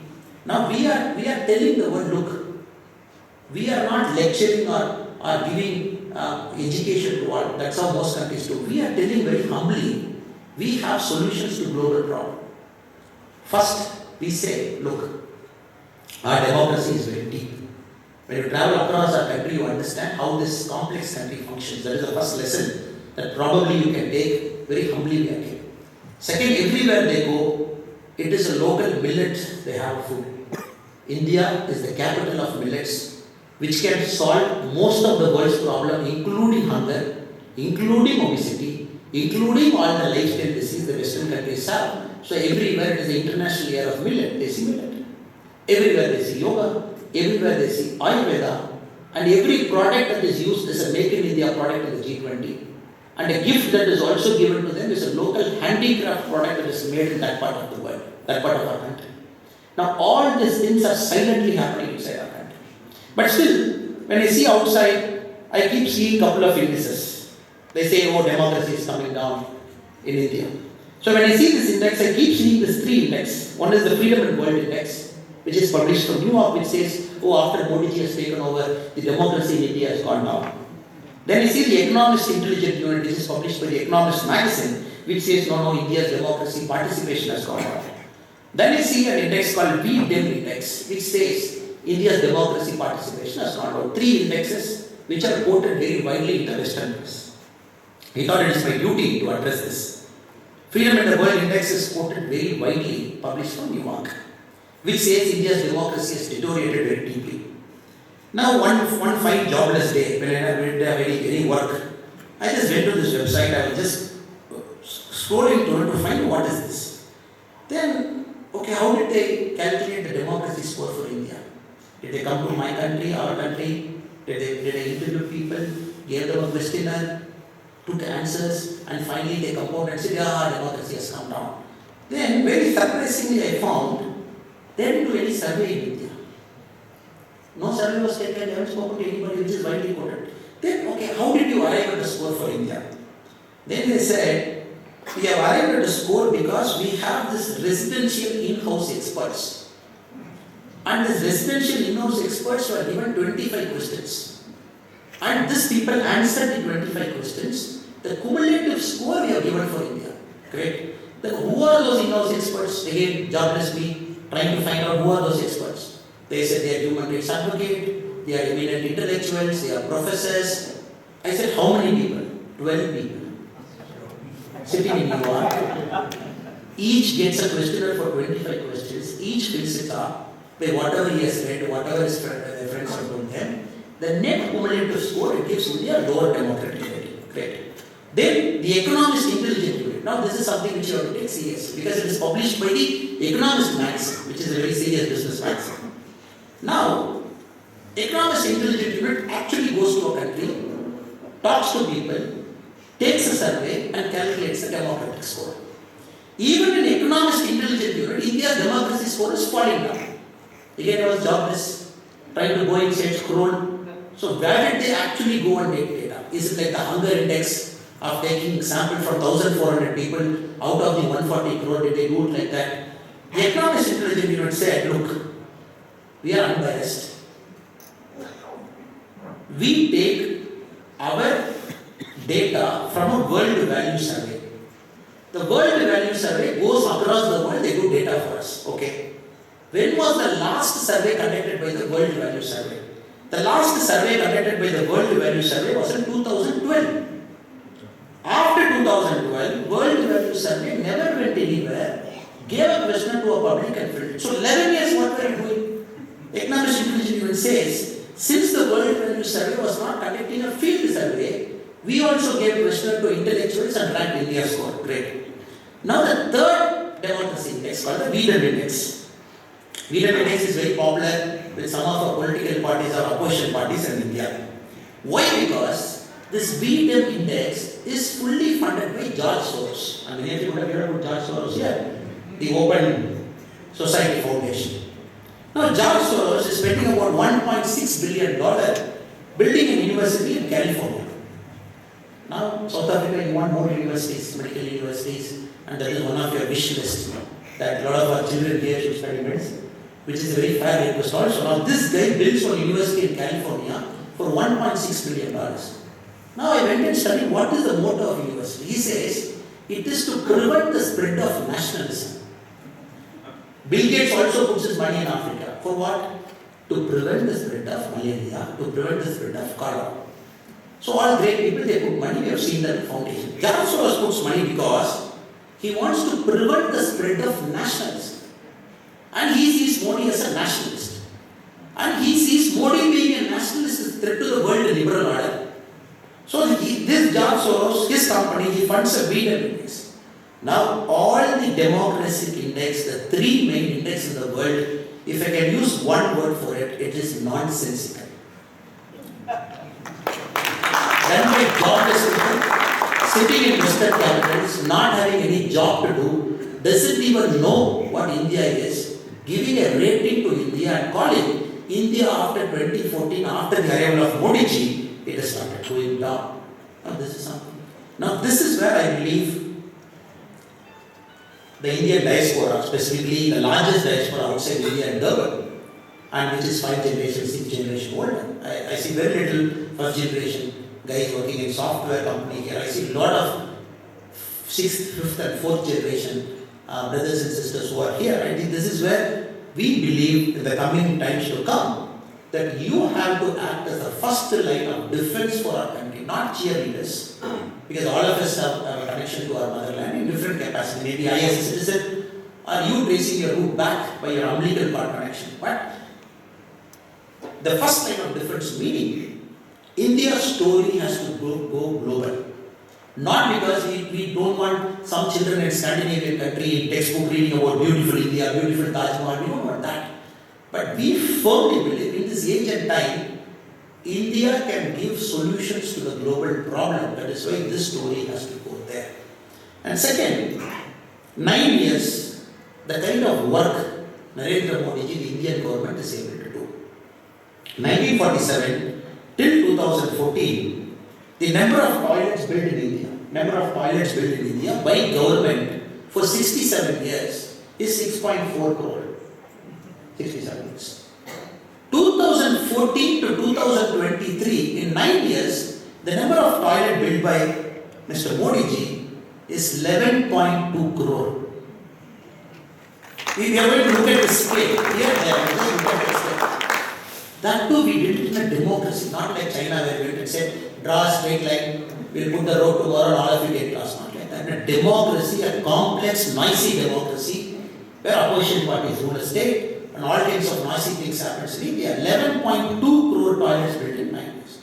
Now these numbers are not big things, sir, because many of you are number people here. I see a lot of academics here, I see a lot of accountants here, a lot of people who deal with numbers. Numbers are important. This 11.2 crore toilet, this 11.2 crore family.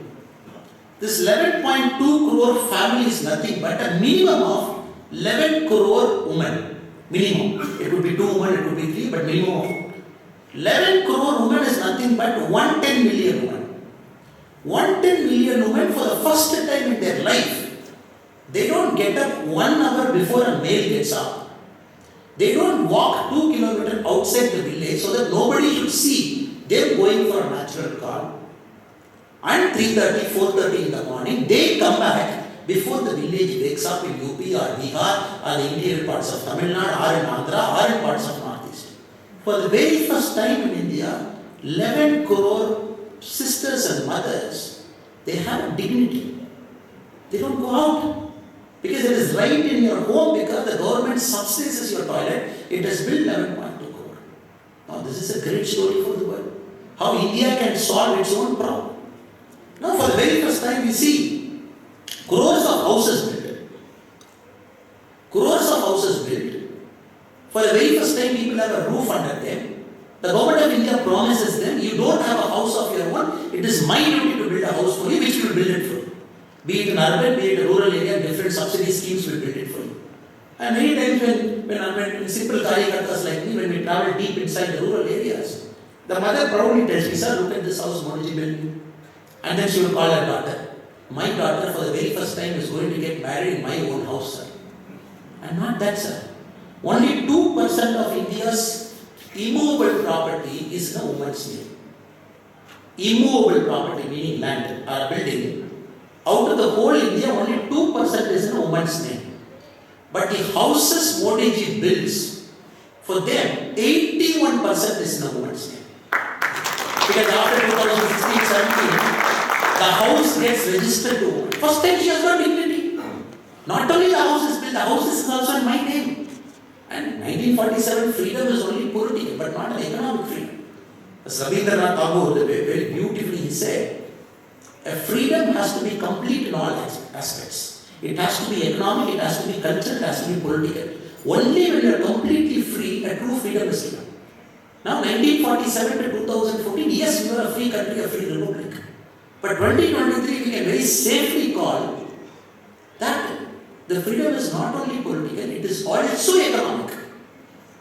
And these people have an economic freedom. 42 crore women in the last 9 years. Very first time they have a bank account, sir. Very first time. Very first time, 42 crore women in the last 9 years, they got a bank account to their name. Now the government of India, lakhs of crore rupee money that gets transferred to different schemes go to women in her account. She is not answerable to her father-in-law. She is not answerable to her husband. She is not answerable to anybody. The money is right in her account. Be it subsidy, she gets in her account. 42 crore people got a bank account. Now, many of my opposition friends say, oh, Modi ji has created bank account. How much money is inside the bank account? Now, 9 years Modi ji has completed. The 42 crore bank accounts that is there right now, the free bank accounts created by Modi ji, the combined deposit in that account is 1.7 lakh crore today. That much money has gone in a subsidy scheme which is right inside. Now, is it not an economic freedom? Now, the most important part is the cultural freedom. We can say yes, Tagore clearly says, it has to be economic, it has to be cultural, it has to be spiritual, it has to be political. Now, we got political freedom in 1947. Now, very first time we say culturally also, we see the beautiful Bharatanatyam, I see. You are from Gujarat, madam, who danced here? You are from which state? Which state art form? The lady sitting at the last. What is dance you dance here? The Shiksha Institute. They. Second dance. Okay. Bharatanatyam is the fusion. You done it. First was pure Bharatanatyam, second was the fusion. Now, both are wonderful, sir. Like left eye and right eye, which eye will you choose? That level of proficiency is displayed. Now, for the very first time, with respect to the cultural space, we say we are completely operating in the Indian way. There is nothing wrong against Taj Mahal. It was a great monument built, preserved for a long time. Some British people wanted to dismantle Taj Mahal and take it to London. The Viceroy went there and saw. The only reason he blocked the plan because they couldn't find a convincing operational model to dismantle Taj Mahal and take it to Mumbai because they have to load it in a ship. So since they couldn't arrive at the model, Lord Wellesley, they said, okay, leave it, let Taj Mahal be there. Millions of artifacts looted off the country. Millions of artifacts. We go to some of the Western capitals, Albert Museum in Australia holds hundreds of pieces. Some of the best museums in the world displays our Nataraja, and many of our Indian artifacts are as a doormat or in rich people's home as a decorative piece. And it was only going out and out and out and out. If I give you the statistics, it will be very alarming. 1970 to 2014, which is a period of 44 years. 44 years. 44 years, the number of artifacts we brought into our country is 1-3. The years are more, artifacts are less. 44 years from 1970 to 2014, the number of artifacts we brought back into our country, which is ours, is 30. 2014 to 2023, till yesterday, I am using the word yesterday because there is a significance to it. Till yesterday, the number of artifacts that have come into our country is 338. And yesterday we got 2 beautiful artifacts from US. After Narendra Modi's visit to US, they have agreed to give 105 artifacts back. Yesterday we got. So in that we got a Sambandha. People from Tamilnadu knows the importance of Sambandha, which is 1,000-year-old artifact. We got a Naraja, which is 1,200-year-old artifact. So among the lot of 105, we had 2 artifacts which are 1,000 years old. And for first time entering India. If you go to a temple, and many people who spoke here spoke about Sanatana Dharma, which is timeless, which is religionless, which is all-encompassing, and which treats everybody equally, which takes everybody along. That is the beauty of Sanatana Dharma. And many Western people don't understand. They say it is a religion, they say it is exclusion, they say it is Hinduism. Because Hinduism is not a religion, it is an all-encompassing way of life. That is what we lived. And when other religions came, they asked the question, since every religion has got a doctrine, what about Hinduism? That is why Vivekananda said, since all of you in 1893 in Chicago, you say, I come from this religion, I come from this religion, I come from this religion, I am forced to say, I come from the mother of all religion. He was forced to say that because the Western minds wanted to put Hinduism into a religion. Because Hinduism was a way of life. That is the essential part of Sanatana Dharma, which is the literal meaning is timeless Dharma. For a timeless Dharma to exist in our country, the artifacts have to come back. We got to have a Sambandha, we got to have an Anaraja, we got to have all the things that made Sanatana Dharma possible 1000 years back. Now it is coming, 105 artifacts came, 338 now, 9 years, 13 and 44 years. Culturally also we are becoming independent now. We are doing it our way. Parliament was built in 1902. 121 years it was there. Now the new parliament we have opened, 28th of May 2023, the new parliament got opened. How did we open it? Designed by Tatas, built by Tatas, built by Indians, for Indian democracy it was opened. How was it opened? Sarva Dharma prayer. People from every single community religion came. They came from Muslim religion, they came from Christian religion, they came from Hindu, within quotes, religion. Sarva Dharma prayer was offered. Then the new parliament was dedicated. Then the Tamil friends who are here. And Modi ji gave the highest respect to Tamil culture. He got Sengol, which is a Chola,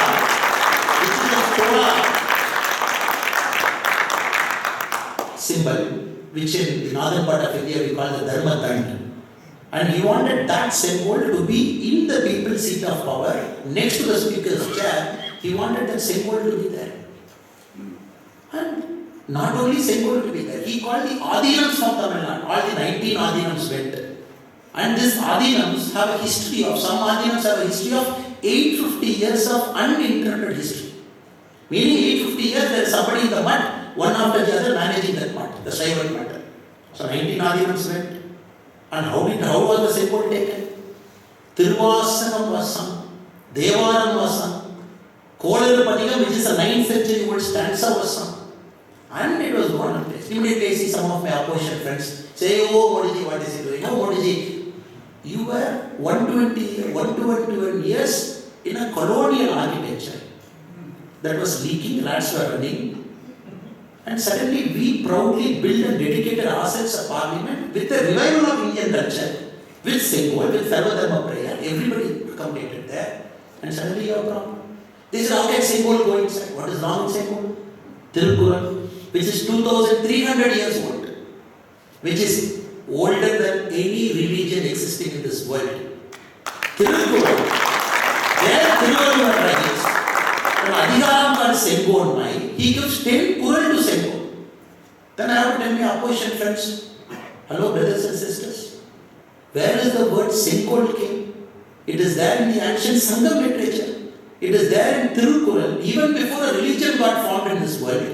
There Tiruvallur gives 10 Tirukkural to Sengol, meaning he holds is vitally important. That Sengol is in parliament. This is a time for all of our Bharatiyas to get united and say, oh, it's a revival of our culture. Then what is your problem? So that is why the point number 3 is very crucial, because we are reviving our culture also. And culturally we are getting freed from the Western influence that we have. Nothing wrong with Western influence, but anyway, everything has got a place and time. That is why India's context here, culturally, economically, politically, now coming to the political, the last part, I don't want to really inconvenience Madam Consular General who is sitting here. Now, how were we in the United Nations for a long time? And United Nations, our vote were tied to Western powers. And I know 10 years, 15 years before, if an Indian delegation goes to US, it goes through the same order. you meet some lower rank person in the State Department, then you meet 1 or 2 senators, and then there will be one group in the US Senate, calling the religious group or the interfaith group or the human rights group, which will say, oh, there are human rights violations in India, and we are looking at it, we are concerned about it, and that will be coming, and our parliament MPs will be coming back. Now, fortunately, unfortunately, we got an external affairs minister by the name Dr. Jaishankar. Now, he goes to Washington. He takes a mic, he says, I don't know, he comes out with gems.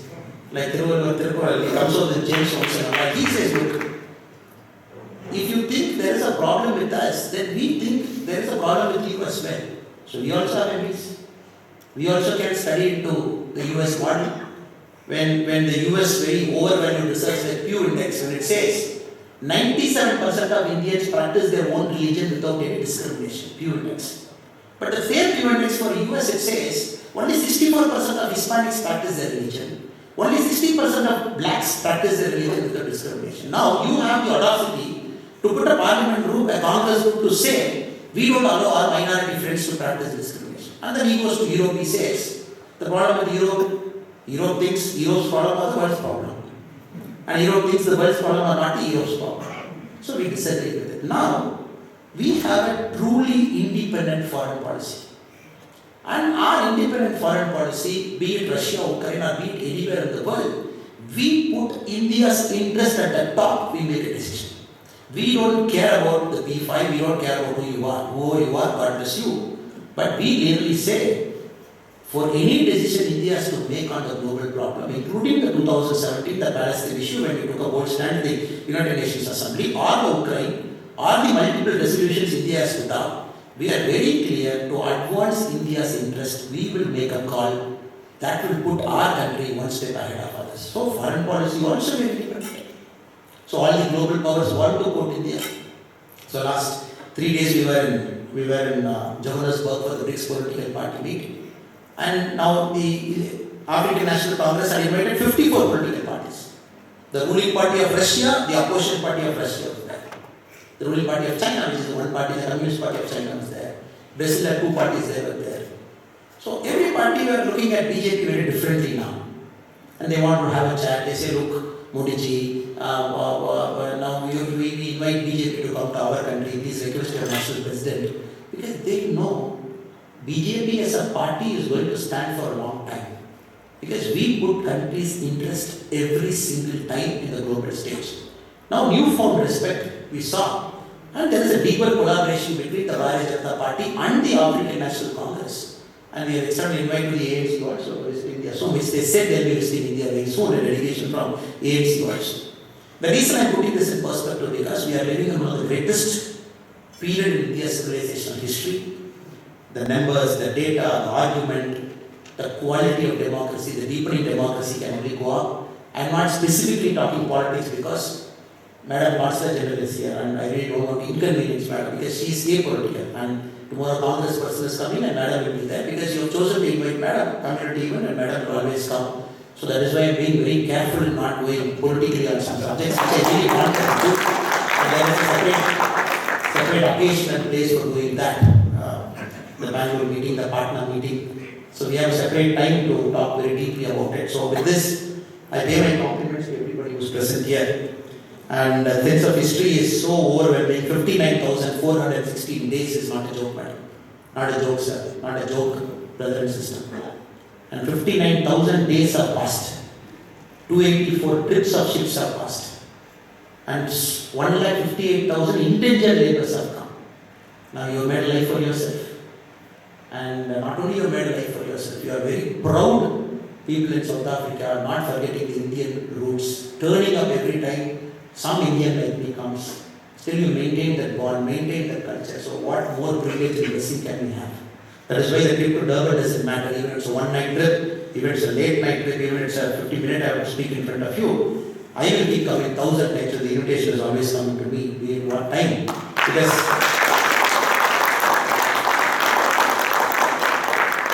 so that is why the sense of history today was very overwhelming for me. I have gone to Sri Lanka. They are also exactly like you. The first ship left in 1822. It's 200 years. They're celebrating 200 years now. The first group of Tamilians, specifically because Tamil Nadu was closer to Sri Lanka, when they went to Sri Lanka, they thought they are going to Africa, or West Indies, or Suriname. They never knew they were going to Sri Lanka. And they were taken from Sivagangai, Trichy, Ramanathapuram, Pudukkottai, Dindigul, and they were made to go to Ramanathapuram, take a boat from Ramanathapuram.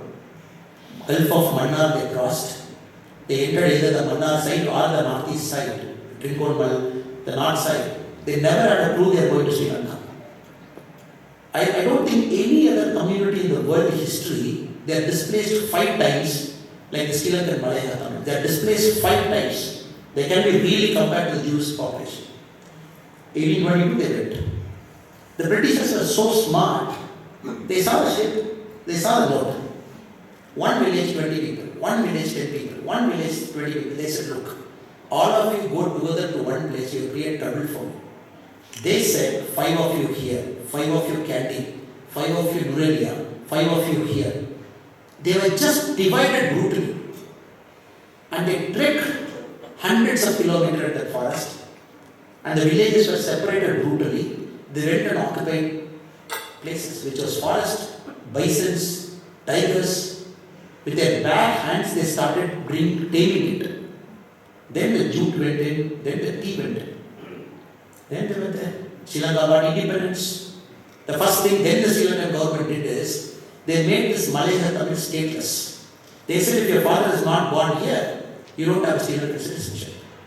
That went on for 20 years. Then there was a Lal Bahadur Shastri Pact. India agreed to take 5 lakh people inside.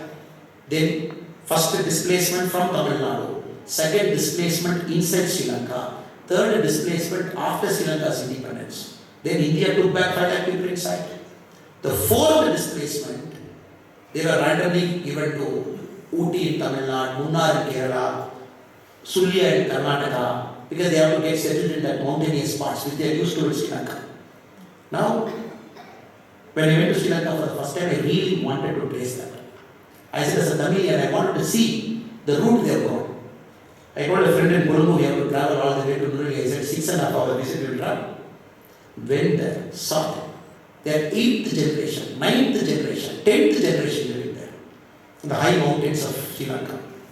So, it is always an overwhelming emotion when you come. Though my ancestors never took that risk, but your ancestors took that risk because maybe they studied Mahakavi Bharatiyar. Later he came. He says, Thiraikadal Odiyam Traviyam Theatre. If you have to make a good living, Mahakavi Bharatiyar writes in the later part of 1900s, he says, if you have to take a good living, don't be afraid to cross the sea. Bharati writes, Thiraikadal Odiyam Traviyam Theatre. Just go there and make a life of your want. So your ancestors took that risk. So I don't know what mindset they should have boarded the ship, with what mindset they should have come. So we all owe a huge debt of gratitude to them.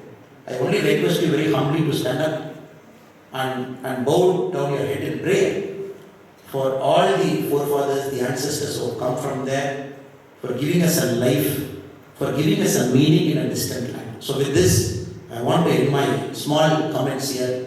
I go back to India with a very enriched understanding of Indians in South Africa, so that wherever I get the opportunity, I will be your voice in India. A very powerful forums, a very powerful group, a powerful people say, but I can always be able to say, I see this problem. I see a problem in education institutions. The Indians are coming down drastically. The professors, the principals have come down, shrunk, and people find it very hard to get into a medical school because of the policy that is followed. And the political why. These are very important lessons for me over the last 4 or 5 days in South Africa. I go back humbled, I go back enriched, I go back as a sincere brother of you. Wherever I get the opportunity, after Sri Lanka visit with a couple of BJP leaders, we have become very aggressive over the Sri Lanka issue. Because I think the gentleman who is sitting here, we have become very aggressive. It has taken me to London, it has taken me to the Westminster Hall.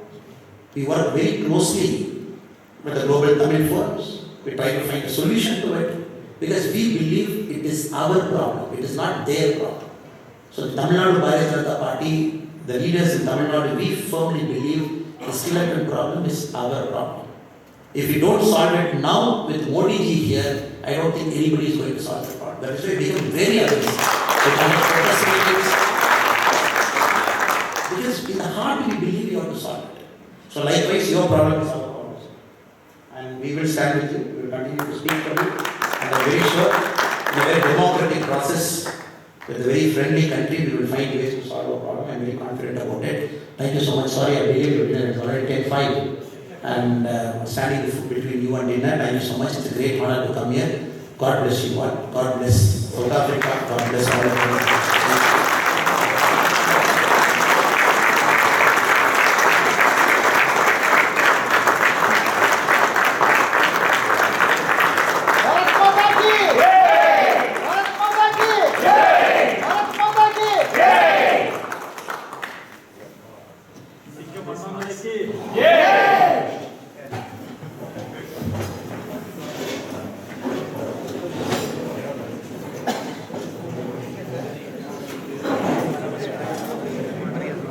Dear guests, we would like to have a short round of questions and replies from Honorable Annamalai ji. So I would like the person in charge of the opening mic to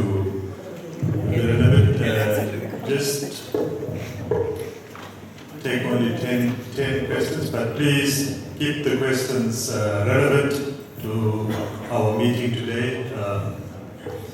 No internet type of questions.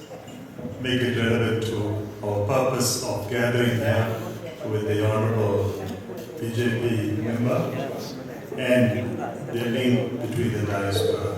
So somebody would need to just write these questions down.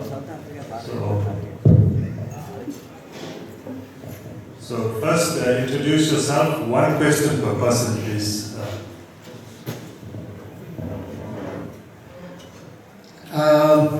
Welcome, K Annamalai to Durban, South Africa. I speak to you with two hats. The Hindu Unity Forum of South Africa that's going to be launched on the 30th of July. I very much like to comment for the unity of Hindus, especially here in South Africa. I know you arrived here and many things have been spoken to you. Also, I just want to place on record, very soon there will be a launch of the African Hindu Party. We very much like everyone to know that. We're not ashamed and we don't have fear in that. We very much like your support as well, because it's a fact of what Hindus have gone through, especially in South Africa, the silent genocide on Hindus. We were to be about 1 million Hindus, but now we are less than 500,000. And that's a silent genocide that needs to be addressed even by the government of India as well.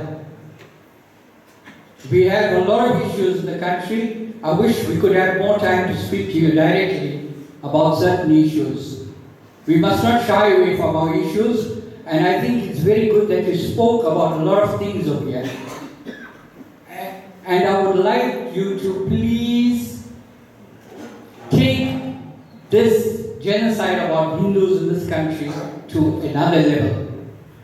Because today what you spoke about, attack on Hinduism and India, was on a platform that I was on WhatsApp single-handedly, attacking those who are attacking us innocently because of the Soros connection. Thank you.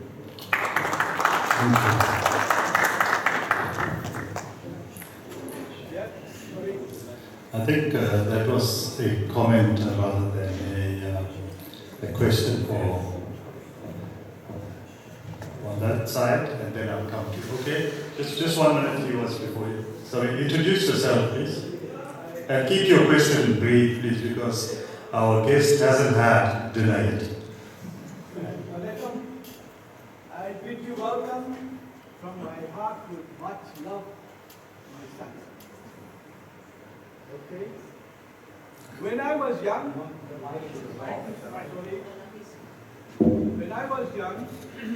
my grandfather used to tell us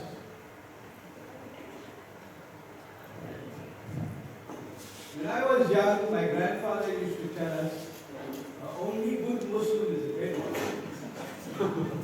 So I ask you, what is the consideration of the BJP to those who have not died in Bharat and who are multiplying rapidly, and also to the rapid infiltration of India by the Pakistanis? Thank you. Thank you. The next question.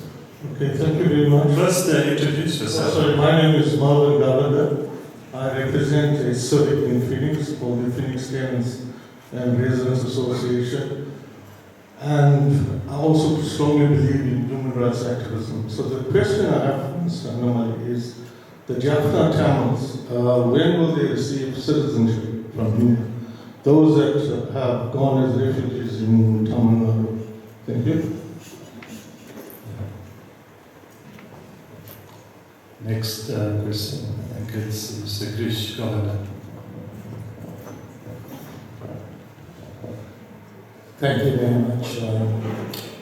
I think the wonderful thing we have in South Africa is our democracy, and something we cherish is the freedom of speech and the right to differ.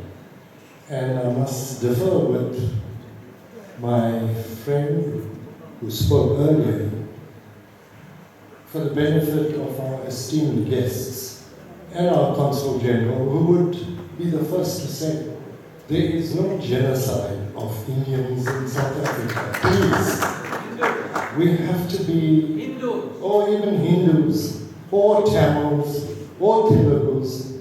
We are South Africans, we are Africans on the continent. And despite the problems we have in South Africa, economically, and even dealing with affirmative action for the majority, there is a complex history that has to be overcome.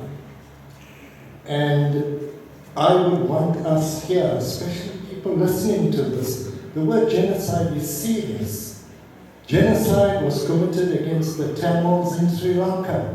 That can be proven academically, scientifically, physically, and in every legal way possible.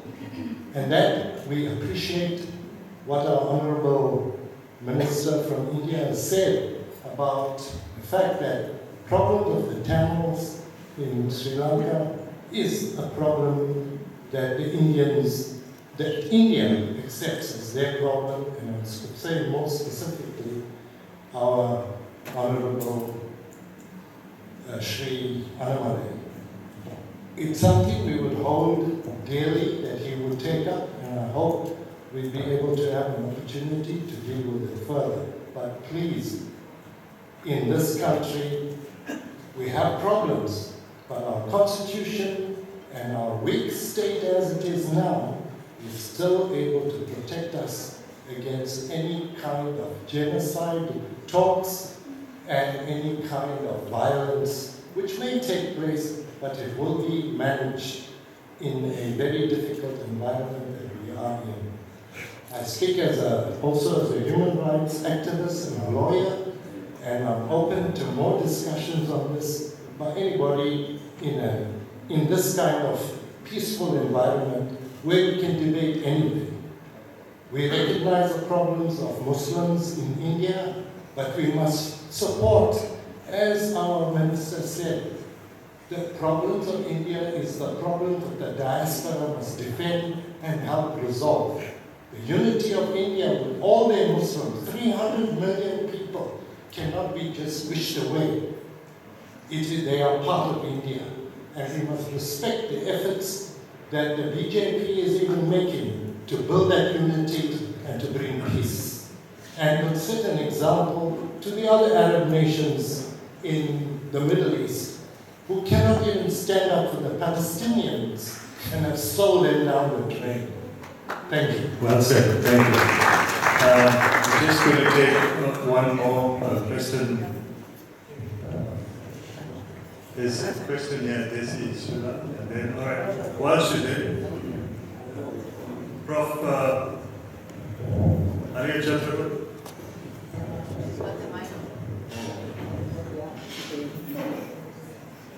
Sorry.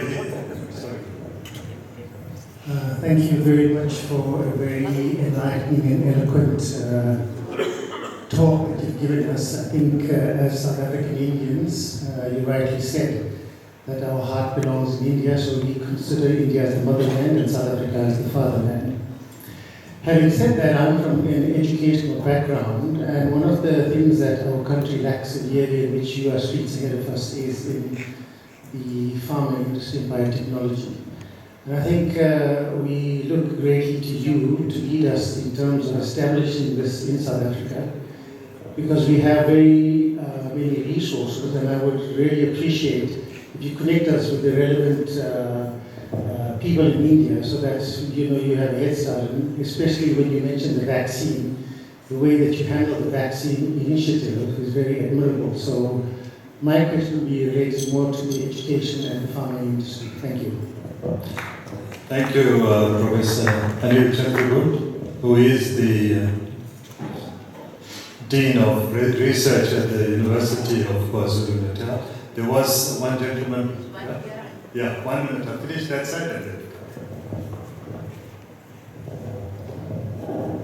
Please introduce yourself. Anna, vanakkam. My name is Sundar, son-in-law of Guru Sharma. So, I proudly wanted to say to all my South African family who is sitting here, the first ever political party person came from my state who was representing here. That is very wonderful news to everyone. Proud, it's a proud moment for me also as a Tamilian. Number two, we all talk about political issues and other sort of things. Now my question is, for South Africa, so we talk about India, what sort of companies are they going to come and invest in South Africa for job opportunities? That I wanted to know from the government aspects. Thank you. Thank you very much. One last question. Namaskar, Annamalai Garu. Thank you for being here this evening. My question is relating to what you said about India being our motherland. It really breaks our hearts, some of us anyway, when we see what's happening to the temples in India. What is going to be done to take back control of the temples in India? And also the persecution of some of the Hindus in certain states. We see it happening, but we don't see much assistance there. So is there anything happening in the background? What is being done to help the persecuted Hindus in India, as well as those Hindus in Pakistan, Bangladesh? What is India doing to assist those people? We hear stories of people going to India as refugees, but not being helped. Thank you. Thank you. I would call upon Sri Annamalai to provide appropriate responses. Sorry again that we have to give you till about 10:25. And South Africa, even shops close by 8 o'clock. Instead of searching for a hotel, they said it closes by 8 p.m. I said, look, it's a global city, Johannesburg. How can you close shop at 8:30, 8 o'clock, and how can you be a big city? They said, no, we have to change it, but that's how it is. So 10:30 keeping you as a sin. I'll take very little time to just quickly run through all the questions that they have answered. I think a couple of questions are directly addressed to the CG madam, more about the opportunities in South Africa, the companies that are going to come, especially in the pharma. I leave it to madam. Probably, I'm sure there will be an occasion, because next 2 months, madam is coming right out of a maternity leave for the last 3 months. She's on a break and she's getting back. I'm sure there will be a session where madam can address and talk. So it is purely, I'm leaving it there. The rest of these 6 questions I will try and answer it. To essentially put what Bharatiya Janata Party is, I think I have to take about 4 or 5 minutes to position BJP, because a lot of people, my friends from the human rights, a lot of people, they tend to see still BJP with a slight lens. So it is my duty to position it correctly. Prime Minister Narendra Modi ji till now has received the highest honor of a country in 13 countries. 13 countries have given till now the highest honor to our Prime Minister, meaning the highest civilian award. 8 of those 13 are hardcore Muslim countries.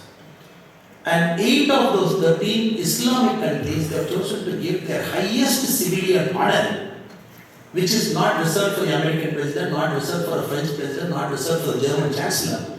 They have reserved it for the Indian Prime Minister because they see something which I believe all of us have to see. And BJP as a party, we deeply believe India is truly a secular country. And many communities, religions that is in India has strengthened the fabric of Bharatiya. And that truly makes India for what it is. As the great Vivekananda said, the different strands of a religious prayer or the way we worship a God, it is all like small river streams. It all has to merge into a mighty river. And the mighty river being Bharatiya, some rivers could be big, some rivers could be small. BJP, we are very, very clear, we are very conscious of it. That is why, when Atal Bihari Vajpayee, when he got the very first opportunity, when BJP as a party, we are in existence with Jansan in 1952, and from 1980, April onwards, BJP as a party. We waited so long to come to power, so long to come to power. Jansan was there, emergency, post-emergency, coalition, then BJP formed in 1980, April. Then 1998, 1999, finally when we got that power, where we could do many things as a party based on ideology, when we got the first opportunity to nominate the president of our country, my party chose to nominate a practicing Muslim to it called APJ Abdul Kalam. When you would have nominated anybody in our country, we would have nominated hardcore practicing Hindutva in India.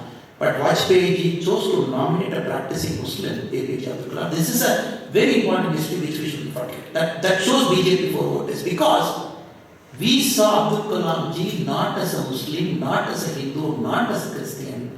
We saw him as a patriotic Indian. And that is BJP for you. Then again, when Modi ji came to power in 2014, when he had 2 chances to nominate the president of India, being the first citizen of our country, in the first chance Modi ji had, he chose to nominate a very eminent brother from the SC community, Ramnath Kovind. When Modi ji had his second opportunity to nominate a president, he chose to nominate a very eminent person from the scheduled tribe community, Madam Draupadi Murmu.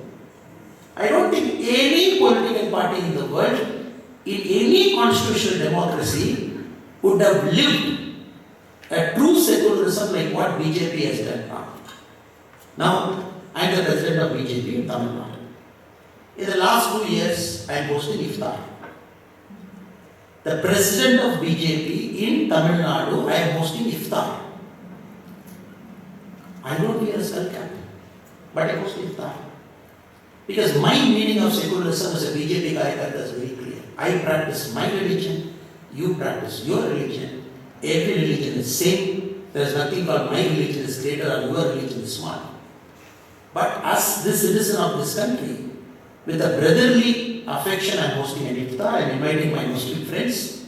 Please come. I am not going to do fake secularism for you by wearing a skull cap because I don't wear a skull cap. I wear vibhuti.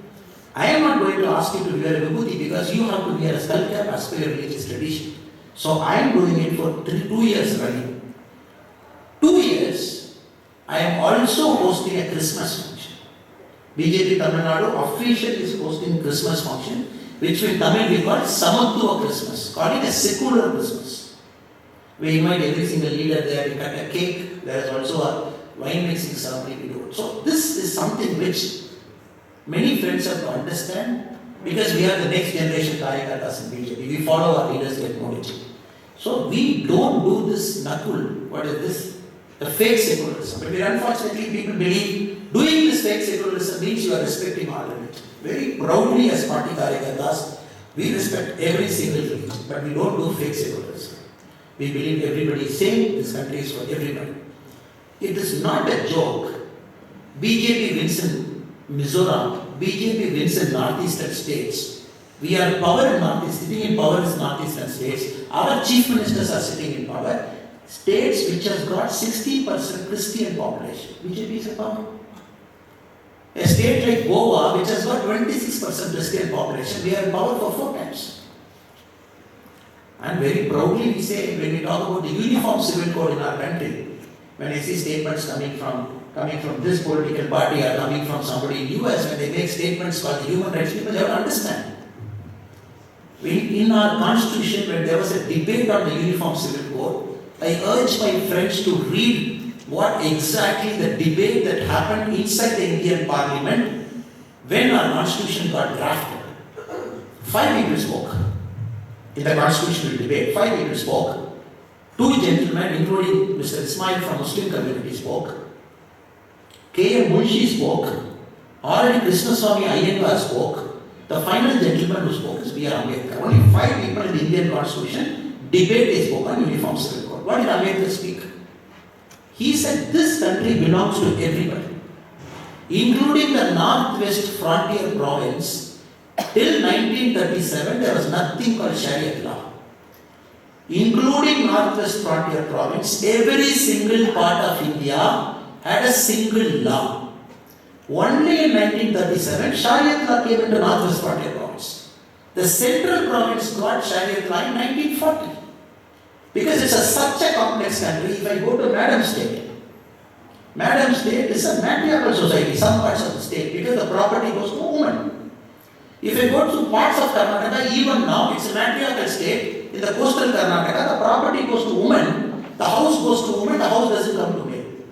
If you come to my part of Tamil Nadu, the central part of Tamil Nadu, the property comes to a male.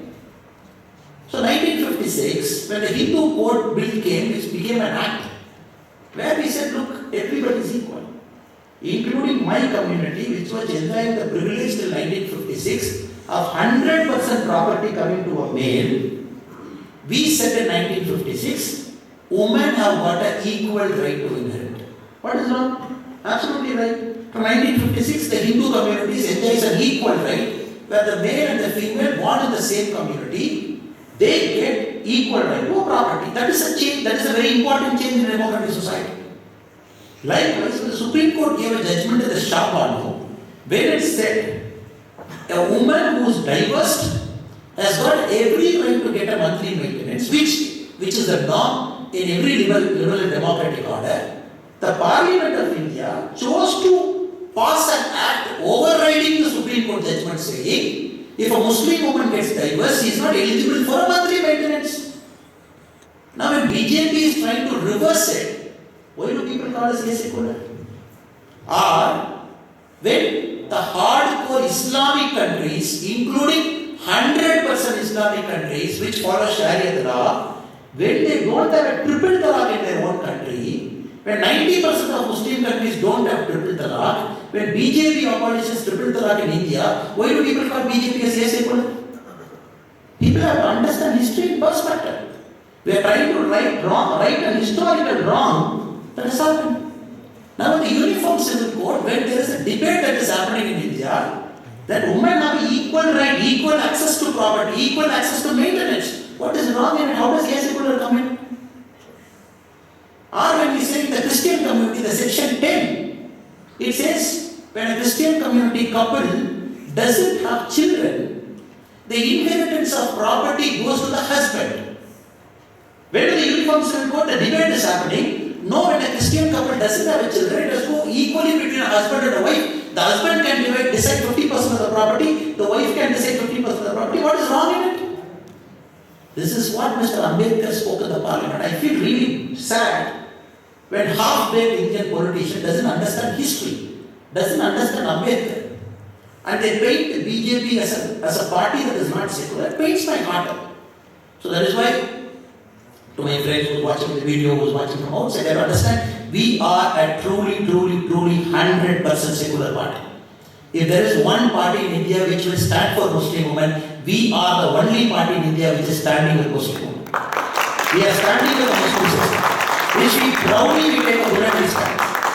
If people say oh, Annamalai is hosting an iftar party, Annamalai has to wear a skull cap. I am not going to wear a skull cap to prove I am secular. I am going to wear a vibhuti. Sitting next to an Islamic brother and sister, hosting an iftar party for him with a brotherly affection to prove I am secular. I don't want to wear a skull cap. If Congress is doing it, God be with them. And this is our secularism, because Abdul Kalam ji in Rashtrapati Bhavan as a president, his day will not start without playing a veena. He is a true patriotic Indian. Now suddenly the Western liberal democratic order criticizing, questioning. When there is a problem in Manipur, we will solve the problem in Manipur within India. It is a problem between two tribal communities. They are at fight. It is not today's problem. It is an age-old problem in Manipur. 2012, there was a problem. After the High Court judgment, there is a problem now. The whole of India were ashamed by the video that got out 2 days before. We all hang our head in shame that this has happened to a woman in our country, in Manipur, who was paraded naked. We hang our head in shame, but we will find a way to punish them. Because this is not a kangaroo country. This is a democratic country with democratic institutions, with the rule of law. We will find a way to hunt those people and punish them. And BJP will do it. We are confident we will do it. That is what our Prime Minister Modi ji told in Delhi today morning. And we don't want any Western people to give us a lecture on how to conduct Indian affairs. We are very bold, we are very confident, and we are an emerging power, and we will do it our way. The reason I am telling you is because I think this answers many questions. I am a small man in the party, I am just 38 years old. But I reflect the passion of my leaders. Because we believe we will not see a problem in our country of 300 million, 30 crore Muslims. I really don't use the term called 30 crore Muslims, Christians. I see everybody as an Indian. And for me, everybody is same.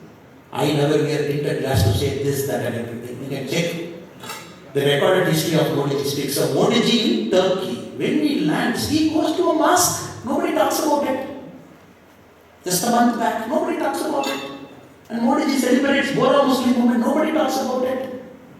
And 8 Islamic nations have given the highest civilian honor to a Prime Minister, including the Middle East countries, which don't see eye to eye with each other. People don't talk about it. And people want to talk about secular this and that. And the second group of major questions is about the citizenship for the Tamils.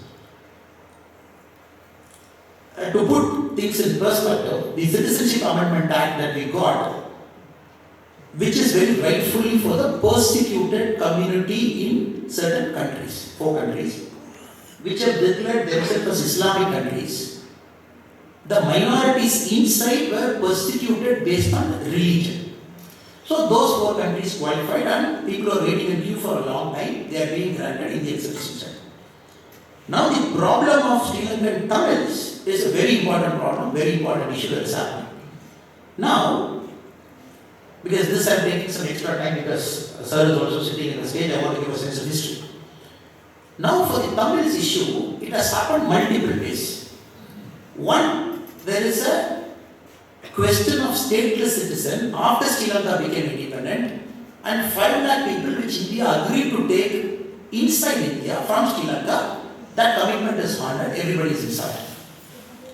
Now the second issue is on the violence in the northeast part, the Colombo violence also, where the Sri Lankan Tamils came out. Not the Indian origin Tamils. The Tamils in Sri Lanka has 2 parts.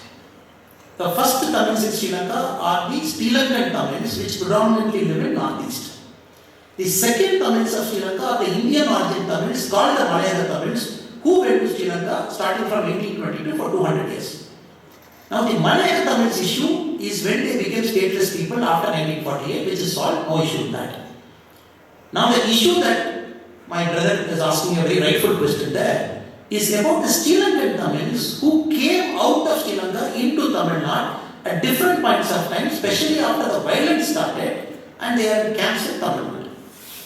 Now, this is something the BJP Tamilnadu openly on record we have said they should be granted Indian citizenship. On record, BJP Tamilnadu we have said, we have urged our Honorable Home Minister also that they should be considered for Indian citizenship, and again there is a complexity. The complexity of 2 parts. One, technically when they entered India, they made an illegal entry into India because they have to flee themselves from an oppression. And one group came directly into India, the second group were born in India. Now there are two categories to it. One, born in camps. And for many people outside, especially I keep reading the American press that, oh, the camps are like this. If you come to any camp in Tamil Nadu, people don't live in camps, people live outside. And people are software engineers in Bablis, and people are software engineers in TCS, people study in medical colleges, people study in schools. It is not that technically they live in camps. They are camp people, but they are free to go anywhere, pursue what they want, including a profession, including study. Now, off and on, when issues happens about driving license of water problem which we solved it. There was a question about signature being done every 1 month that we have solved it. So, we have to understand it is not that they have a problem. Problems are being attended. But the question of granting a citizenship is going through a certain process. A small minority of them is wanted in Sri Lanka for some cases. There is an issue between Sri Lanka and India. A large majority of them don't have a problem, but they are sons and daughters of a father who is wanted in a case. The reason I am being more elaborate on this is, the government of India is conscious of this matter, and something will happen which we are very confident, because as a political party we are voicing for them also, and we believe they should get citizenship. This is to answer your question, sir. We are for them, no doubt about that, but there is a complexity which we will try and solve. Now, Madam, about temples.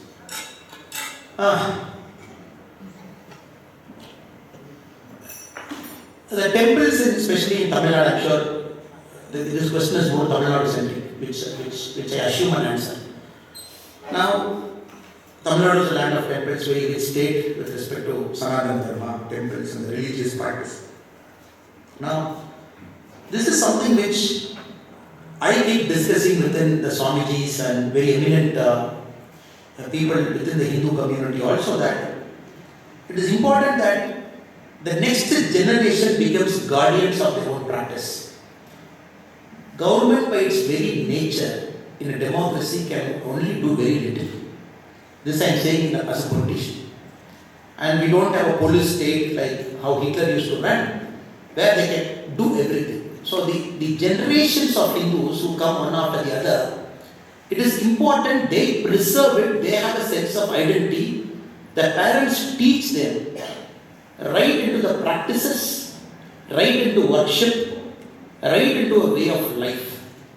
So when we keep doing a proper job, the next generations, they keep preserving the cultural identity.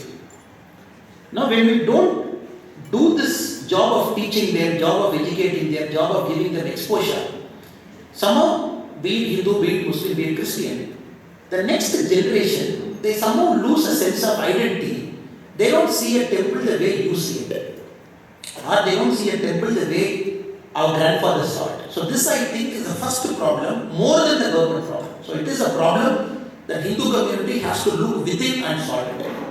The second problem with respect to Tamil Nadu very specifically is the Tamil Nadu Hindu Religious Charitable Endowment Act came in 1950s.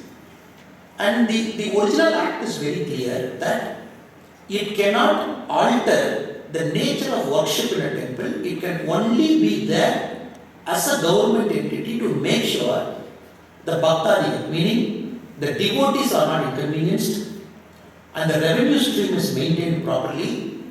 The government doesn't have any right to interfere in Uchikar Puja or the Arkar Puja or everything. But very unfortunately in Tamil Nadu, the problem over the years has been more about the government interfering into the essential religious practices. That as BJP, we have made it very openly in Tamil Nadu. We said whenever God gives us, BJP, the power to govern and to serve our people, we said day one, the temples of Tamil Nadu would be freed from the religious control of TNHRC.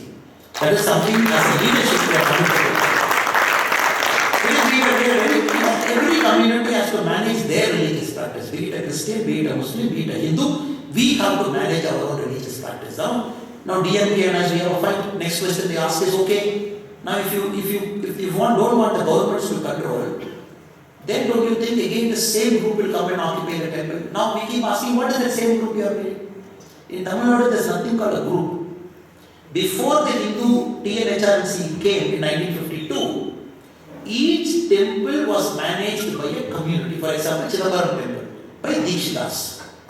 Dikshitas are less than 3,000 in number, a very unique group within the Brahmin community, which Supreme Court has acknowledged in 1954. But because of the essential religious practice, Dikshitas can manage Chidambaram temple, which small friction, which we support them, we solve it. If you go to the Kali temple in Chennai, if any of you have the opportunity to visit Kali temple, which Veera Shivaji is there. Kali temple is as old. Kali temple was managed by a community of Hindus.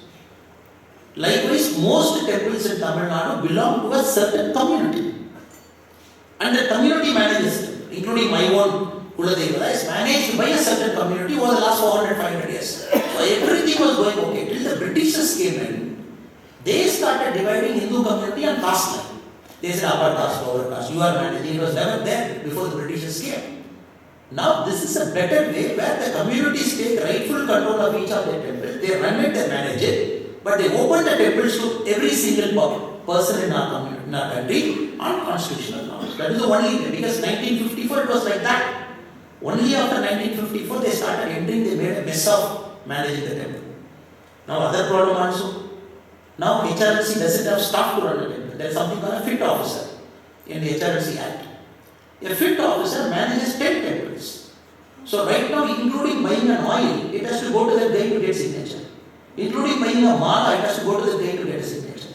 So how come the Alvala Puja happen? So that is something which a public perception has to be built, because the politicians are very smart. However political party, even if they don't believe in God, when they sit in power, if the public opinion is for something, they will change themselves. So in Tamil Nadu, it is very important, more than a political party, the public opinion has to be built. They have to understand, these temples are timeless cultures, timeless Sanatana Dharma, there is no value to it. And they have to understand there is somebody who is destroying it. And the moment a public momentum is built, I am sure the half the problem in Tamil Nadu is solved, madam. That is what we are working on. So right now we have a cell in BJP which is called Religious and Places of Worship and Temple Development Cell. So we have a unit in BJP. So we are encouraging people within the unit. Hindus are part of it, Muslims are part of it, Christians are part of it. We are encouraging them, please build awareness. For example, as Hindus, please build awareness on temple. As Christians, please build awareness on churches. Because if there is an issue between two groups who are fighting for land, please try and solve it. As Muslims, we say, please build awareness on so many things. So we run a cell, probably as a political party we run it. Because we want to solve this problem, if not today, tomorrow, madam. But again, it's a long issue, but it is there for the last 70 years.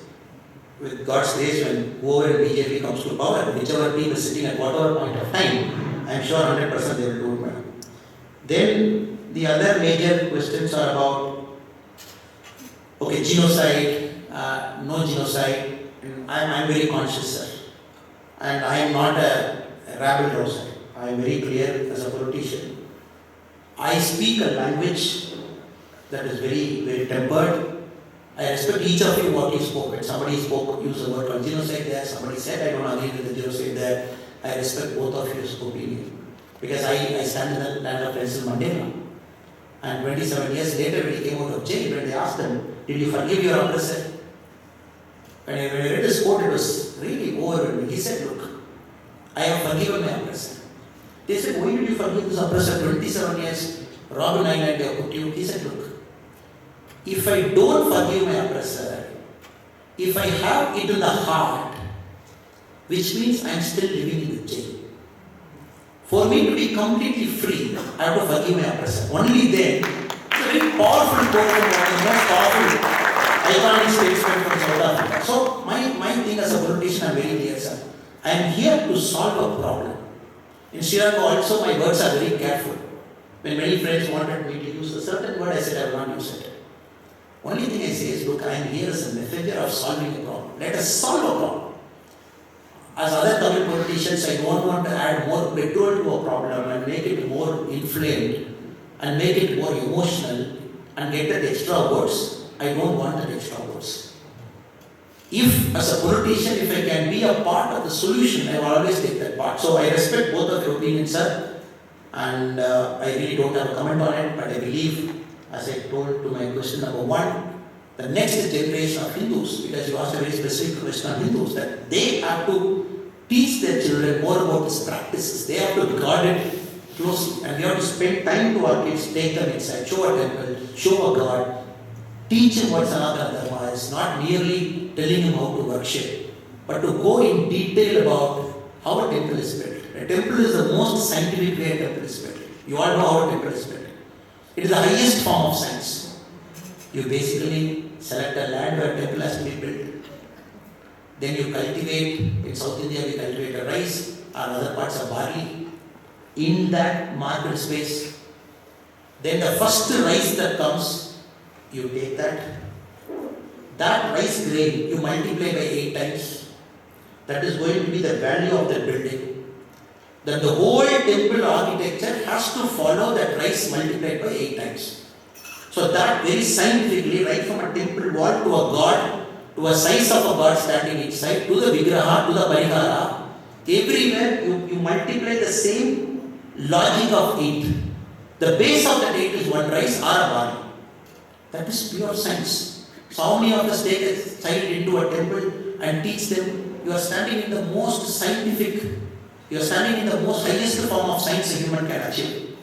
So when you teach him like that, he links a science to a god. When you simply take him to a temple and say, you got to put a vibhuti, you got to put your hand like this, you got to pray a god. And these guys are not interested. The current, including my son, they are become very noisy, very argumentative. My son is only 8 years old. Everything he questions. Why God? Why no God? What is this theory? What is this Big Bang? What is this evolution? So it requires a lot of patience as parents to sit with them, to link science to it, and to finally teach them religion is nothing but the highest evolution of science. When we do it, there is a threat to each community, sir. Who is going to threaten us? And this Sanatana Dharma has lived 1 lakh years. And who in the power in this earth has got to destroy it in a matter of 10 years or 15 years in a democratic system? So with this, I thank all of you again for asking this question. Sorry, I become very passionate when I refer to BJP. As a BJP Karyakarta, I talk about my party because I really wanted to convey it in the sincerest terms of who we are as a party. Because that is very important to understand for others. BJP truly represents Bharatiya for what it is. We are absolutely secular. We are there for every single 142 crore citizen of our country, and we will continue to stand with that. Thank you so much.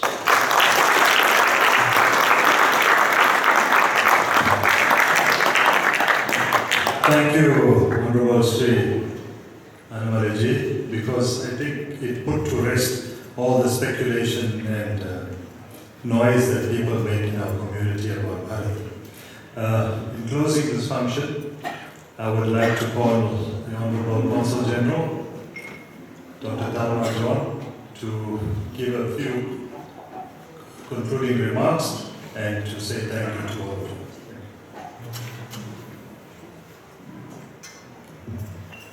Namaskaram. Good evening to you all. And thank you, Pradeep ji, for especially inviting me here. I think for me it has been truly an honor to hear from Sri Annamalai ji what I would call the India Kada, the India story. And I think that's a story which we in Durban have been waiting for some time to hear. And I tell, honestly, I think the community here has been waiting to be connected again with India.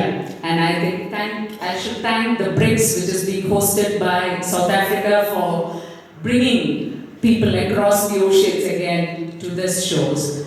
I always talk about the 3 C's that connect us across the Indian Ocean, the connections of the indentured laborers who came, the people who came in various ships, both as indentured and passenger ships, the people who kept the culture alive here, and the connections that were maintained over by the trade. And I think truly that is what connects us today. And as we stand today as partners of 30 years of democratic partnership between the two countries, it speaks volumes about where we will go forward. I just want to say a few things in terms of the India Kada that we all heard today. It's a story of a democratic and a proud India, an India which is 75 years young and looking forward to being 75, another 25 years of the Amrit Kal, and that's the journey which K Annamalai ji has spoken to us today, and that's a journey which India looks forward to lead with South Africa, with other countries in the world stage. It's a story of the the demography of India, which is not something which we are looking as a burden, but it's truly going to be our, I would say, the weapon for the future. And that is the story which I think today we hear in this shows, and where we also look at finding solutions to development, solutions. I should say that if India can solve a problem, I can assure you it will be the cheapest and the most effective solution for the world. And today, if we say we have built I think if I'm correct, 110 million toilets, right? Crores?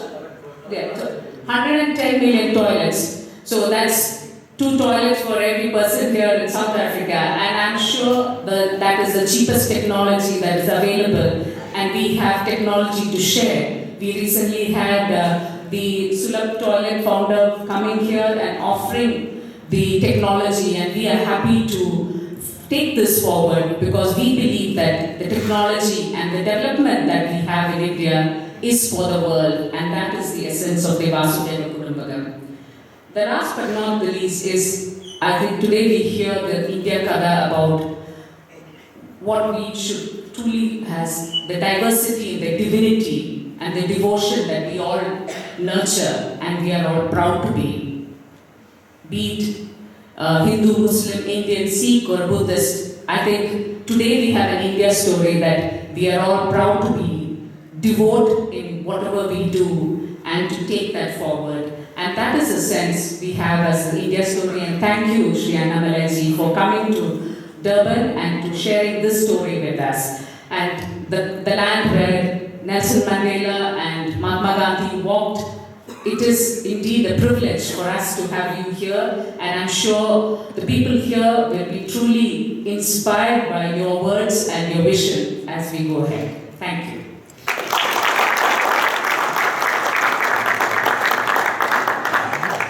you, Dr. Dharma.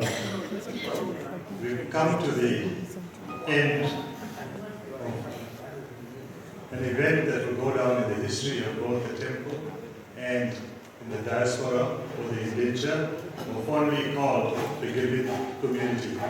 Honorable K Annamalai ji will take photographs, but please be patient.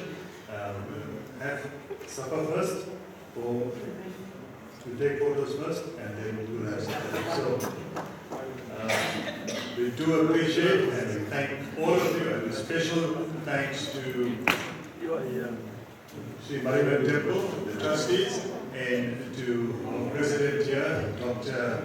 Devraj Devraj from Indasa, who have made all the arrangements for hosting Dr. K Annamalai.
We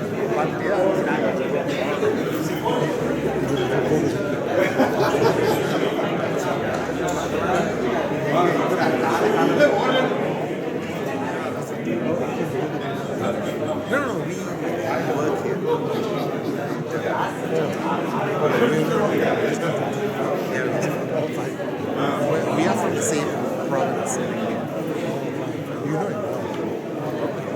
But I know him as a political leader. He's one of the dynamic leaders.